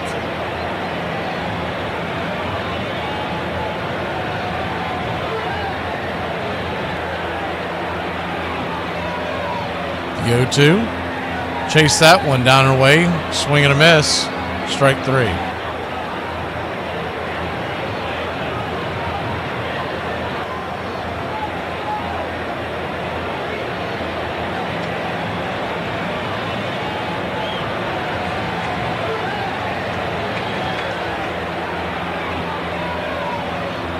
Grant Holmes is set to pitch Monday, by the way. We got that confirmed, and Schwellenbach Tuesday. The Braves have not announced a starter for Wednesday, so they may just be waiting to see how Spencer gets cleared. On normal rest, he would be pitching Thursday. First pitch to Olsen misses. 1-0. Righty-lefty matchup. The 1-0. Pitch on the way. Swing. Blasted. High and deep. Will this hold? Going back. Did he make the catch? Holy cow, what a catch in center field by Mangum. He overran it, but then stuck his glove back and got it at the wall. Olsen's got to be saying, are you serious with this? He has had some incredibly bad luck to start the 2025 season. You're almost 40. Your life must be so boring. No, I risk my life weekly buying crap off of strangers on Marketplace, so I'm living on the edge. Woman in politics is like a donkey doing calculus. Come on, there are plenty of amazing women politicians. Name one. Senator Hillary Rodham Clinton? Awful. How is she awful? Hates freedom. Like in the heat with pads on, you can't take none of your stuff off. Yeah. Like especially like New Orleans and Tampa and Houston, like it just stick to you and it just grab you. And you're like, you either gonna die in this or you gonna hydrate. And like when you're in the cold, it's just like, hey, where my gloves at? Oh, I got my gloves. Oh, where my hat at? Oh, I got a hat. Yeah. Oh, the benches. Oh, I can see the steam coming up the benches. So, sit right there. You know. So it's funner to play in the cold than the heat. Yes. You thinking about your life. As sports fans, we love stats. My favorite obscure stat of all time, Braves manager Bobby Cox was ejected 162 times. That's a whole season's worth. What's your favorite stat? How did you get past security? His portrait is impenetrable. Door was unlocked. Son of a... You really feel the game through him. And while certainly he's a Brewer broadcaster, so in that sense he's a homer, he's not a mindless homer. He'll give you a fair call of the game. You'll understand when the Brewers are not doing well, but when they are doing well, then you feel the excitement through him. Morgan, a smash up the middle, base hit to center. Here comes Gomez, around third, a throw, and the Brewers win. I would certainly throw his name in the hat of the Mel Allen, Bob Costas, Jack Buck, Ernie Harwell, Vin Scully, because he's up there. He knows the game and he knows how to broadcast. Hey, Braves Country, I'm Mac McGee. We're bringing you Atlanta Braves baseball all year long. Welcome back. Peterson's here to try to mop up the last bit of the eighth to try to save the bullpen. First pitch is a swing and a miss to Mangum. It's 0-1. It'll be Mangum, Walls, and then the top of the lineup due up. The 0-1. 97 looked like he went around. He did. It's 0-2. It's the little things that these guys can bring you when they come up from the minors, even if it's just for one stint. The game where De Los Santos spit the bit and let the walls cave in a couple innings ago, Peterson could eat the rest of this game, and then you'd be able to almost reset this bullpen for tomorrow. The 0-2 and the dirt 1-2.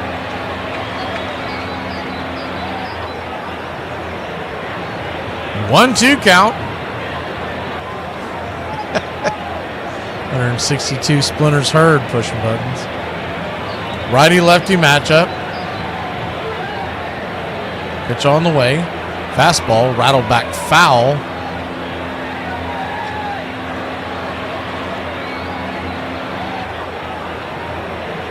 Last game of the season in this dump so we can get back to baseball stadiums. The 1-2, the 3D will be back tomorrow, the 1-2. Swung on it, foul back.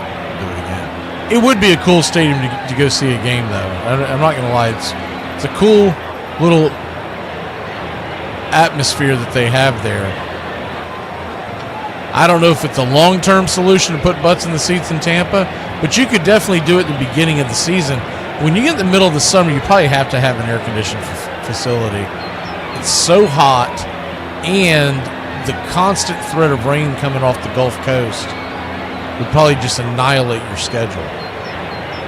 1-2 count after the foul back by Mangum. He's 1 for 3 with a heck of a catch at the wall. Righty, lefty, here's the pitch from Peterson. Nowhere near the zone, 2-2.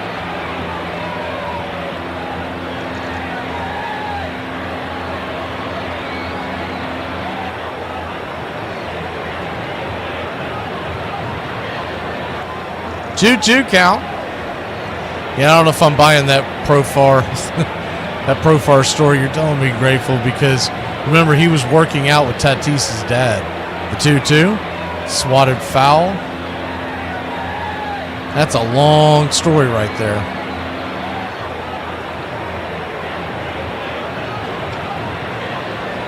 I haven't heard an update for Kimbrel. We might see him in the near future. Of course, he's not the Kimbrel he used to be.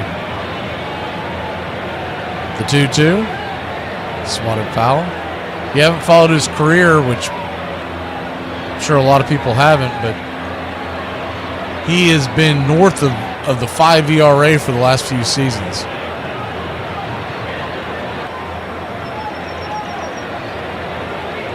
Two count from Peterson. 98 inside, 3-2. You can kind of see why Peterson's all over the place with his delivery. His foot lands in a different spot every time he lets go of the ball. It's kind of a miracle he's made it up this far. Payoff pitch. Swing, chops it over to short. Allen's got it, fires it across the diamond. Good throw by Nick Allen. That was going to be a tough play with Mangum's speed. 1 down. I remember Peterson when he was with the Dodgers. I don't really remember him with Miami. We may not have faced him with Miami. I do remember him with the Dodgers.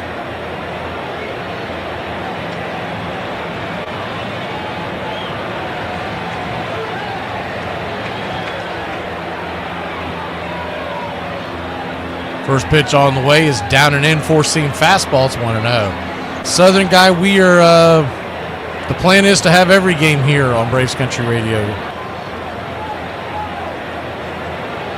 This is the first year we're doing every game. Last year we did almost every game except Sundays. We've added Sundays to the mix. The 1-0. Swung on and fouled back, 1-1. 5th season of coverage. This is our 4th full season. We came in late 2021, late summer. Probably covered the last month and a half, 2 months of the 2021 season, and then all the playoffs, the 1-1. This is high and out of the zone, 2-1. So a 2-1 count.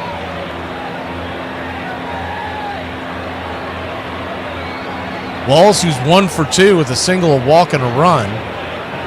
Batting just 194, but not against the Braves. The 2-1 pops it up high in the sky. The Georgia native will be out on a F6, 2 away. 2 down.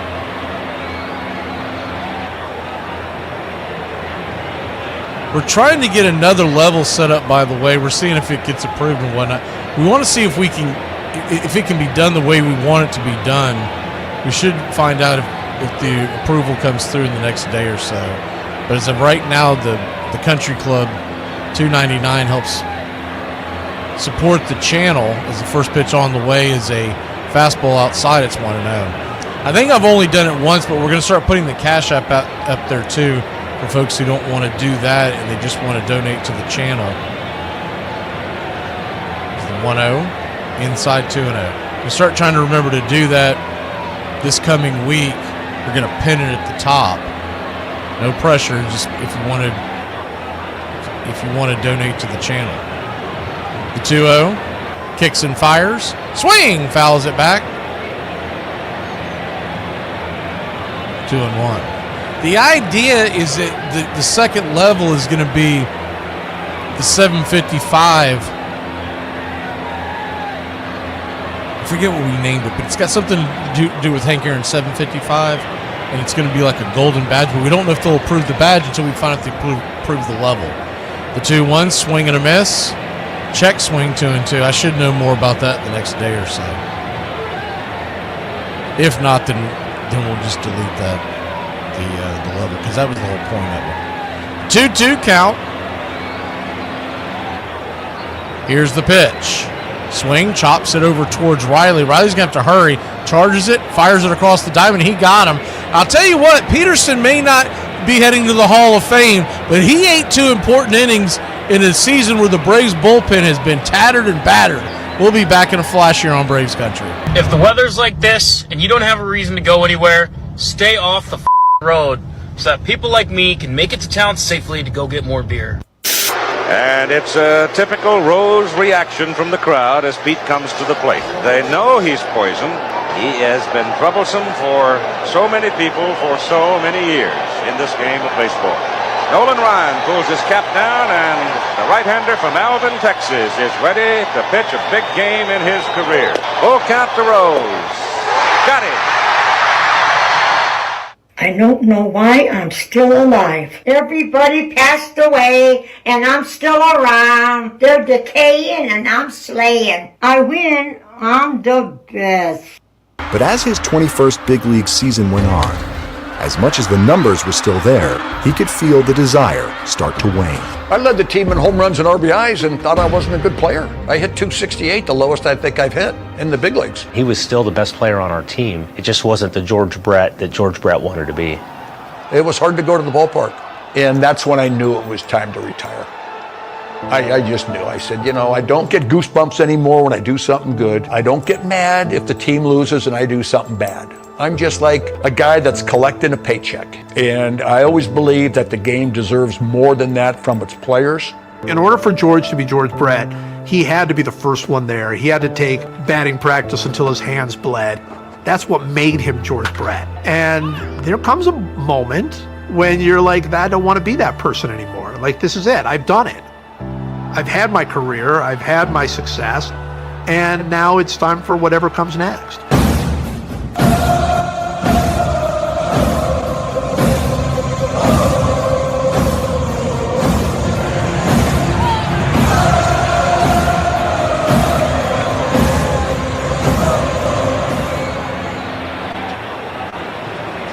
Welcome back to Braves Country Radio.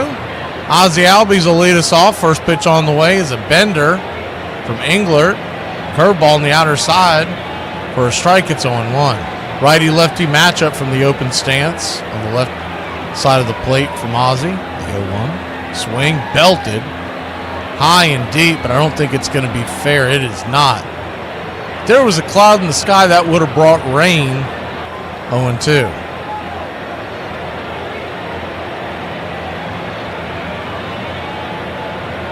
The 0-2 count.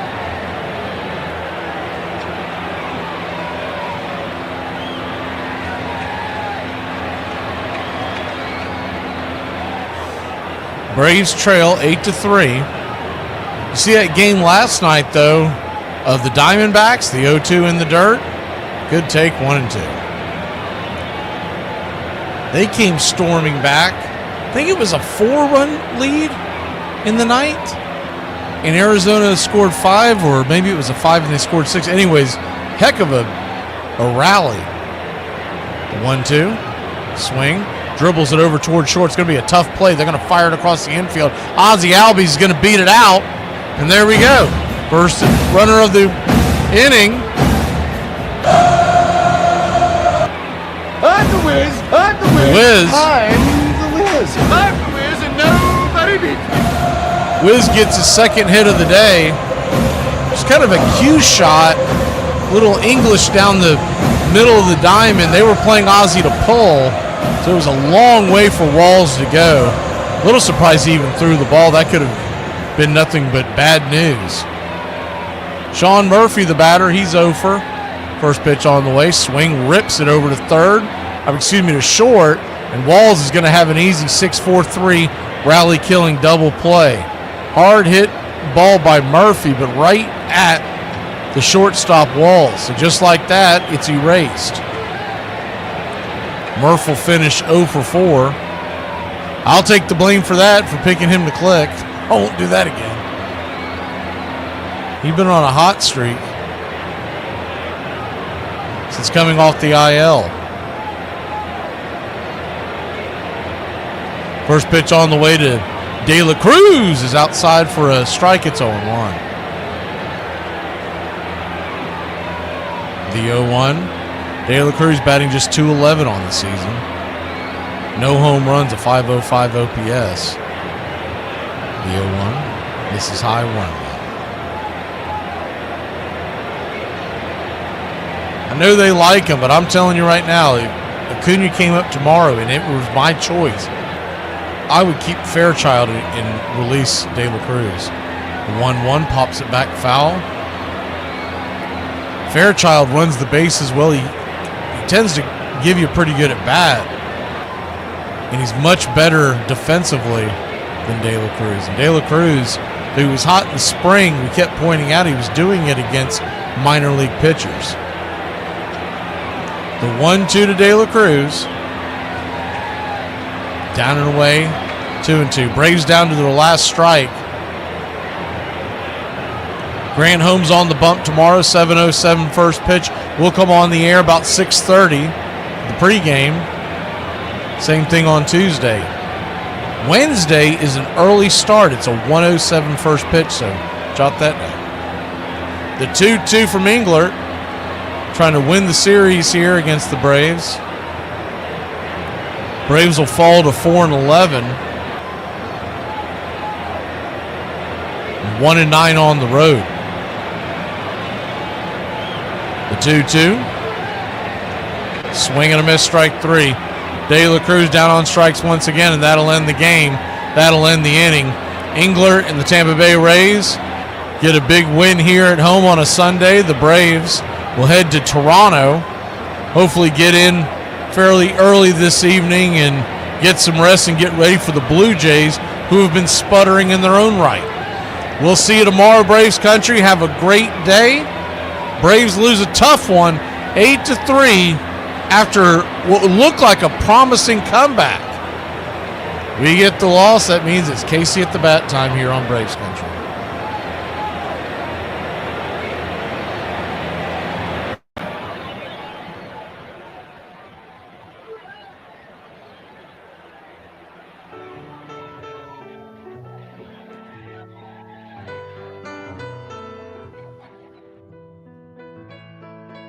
Casey at the Bat by Ernest Lawrence Thayer.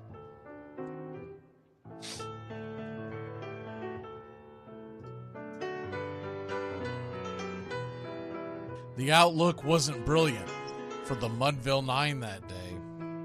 The score stood 4-2, but with 1 inning more to play. And when Cooney died at first and Barrows did the same, a pall-like silence fell upon the patrons of the game. A straggling few got up to go in deep despair. The rest clung to the hope which springs eternal in the human breast. They thought, if only Casey could but get a whack at that, we'd put up even money now with Casey at the bat. But Flynn preceded Casey, as did Jimmy Blake, and the former was a hoodoo, while the latter was a cake. So upon that stricken multitude, grim, melancholy sat, for there seemed but little chance of Casey getting to the bat. But Flynn let drive a single, to the wonderment of all, and Blake, the much despised, tore the cover off the ball. And when the dust had lifted, and men saw what had occurred, there was Jimmy safe at second, and Flynn a hugging third. Then from 5,000 throats and more rose a lusty yell. It rumbled through the valley, it rattled in the dell. It pounded on the mountain and recoiled upon the flat, for Casey, mighty Casey, was advancing to the bat. There was ease in Casey's manner as he stepped into his place. There was pride in Casey's bearing, and a smile lit Casey's face. And when responding to the cheers, he lightly doffed his hat. No stranger in the crowd could doubt 'twas Casey at the bat. 10,000 eyes were on him as he rubbed his hands with dirt. 5,000 tongues applauded when he wiped them on his shirt. Then while the writhing pitcher ground the ball into his hip, defiance flashed in Casey's eye, a sneer cooled Casey's lip. And now the leather-covered sphere came hurtling through the air, and Casey stood a-watching it in a haughty grandeur there. Closed by the sturdy batsman, the ball unheeded sped. "That ain't my style," said Casey. "Strike one," the umpire said.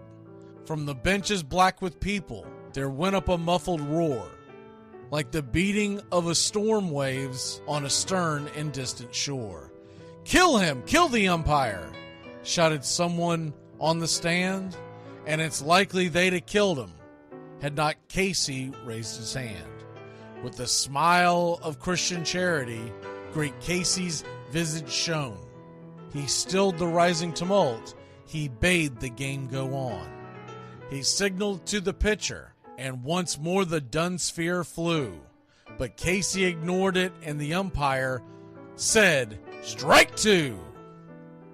"Fraud!" cried the maddened thousands, and echoed answered, "Fraud!" But one scornful look from Casey, and the audience was awed. They saw his face grow stern and cold. They saw his muscles strain. And they knew that Casey wouldn't let that ball go by again. The sneer is from Casey's lip. His teeth are clenched in hate. He pounds with cruel violence his bat upon the plate. And now the pitcher holds the ball. And now he lets it go. And now the air is shattered by the force of Casey's blow. Oh, somewhere in the favored land, the sun is shining bright. The band is playing somewhere, and somewhere hearts are light. And somewhere men are laughing, and somewhere children shout. But there is no joy in Mudville. Mighty Casey has struck out. Casey at the Bat, Ernest Lawrence Thayer, published June 3rd, 1888. San Francisco Examiner.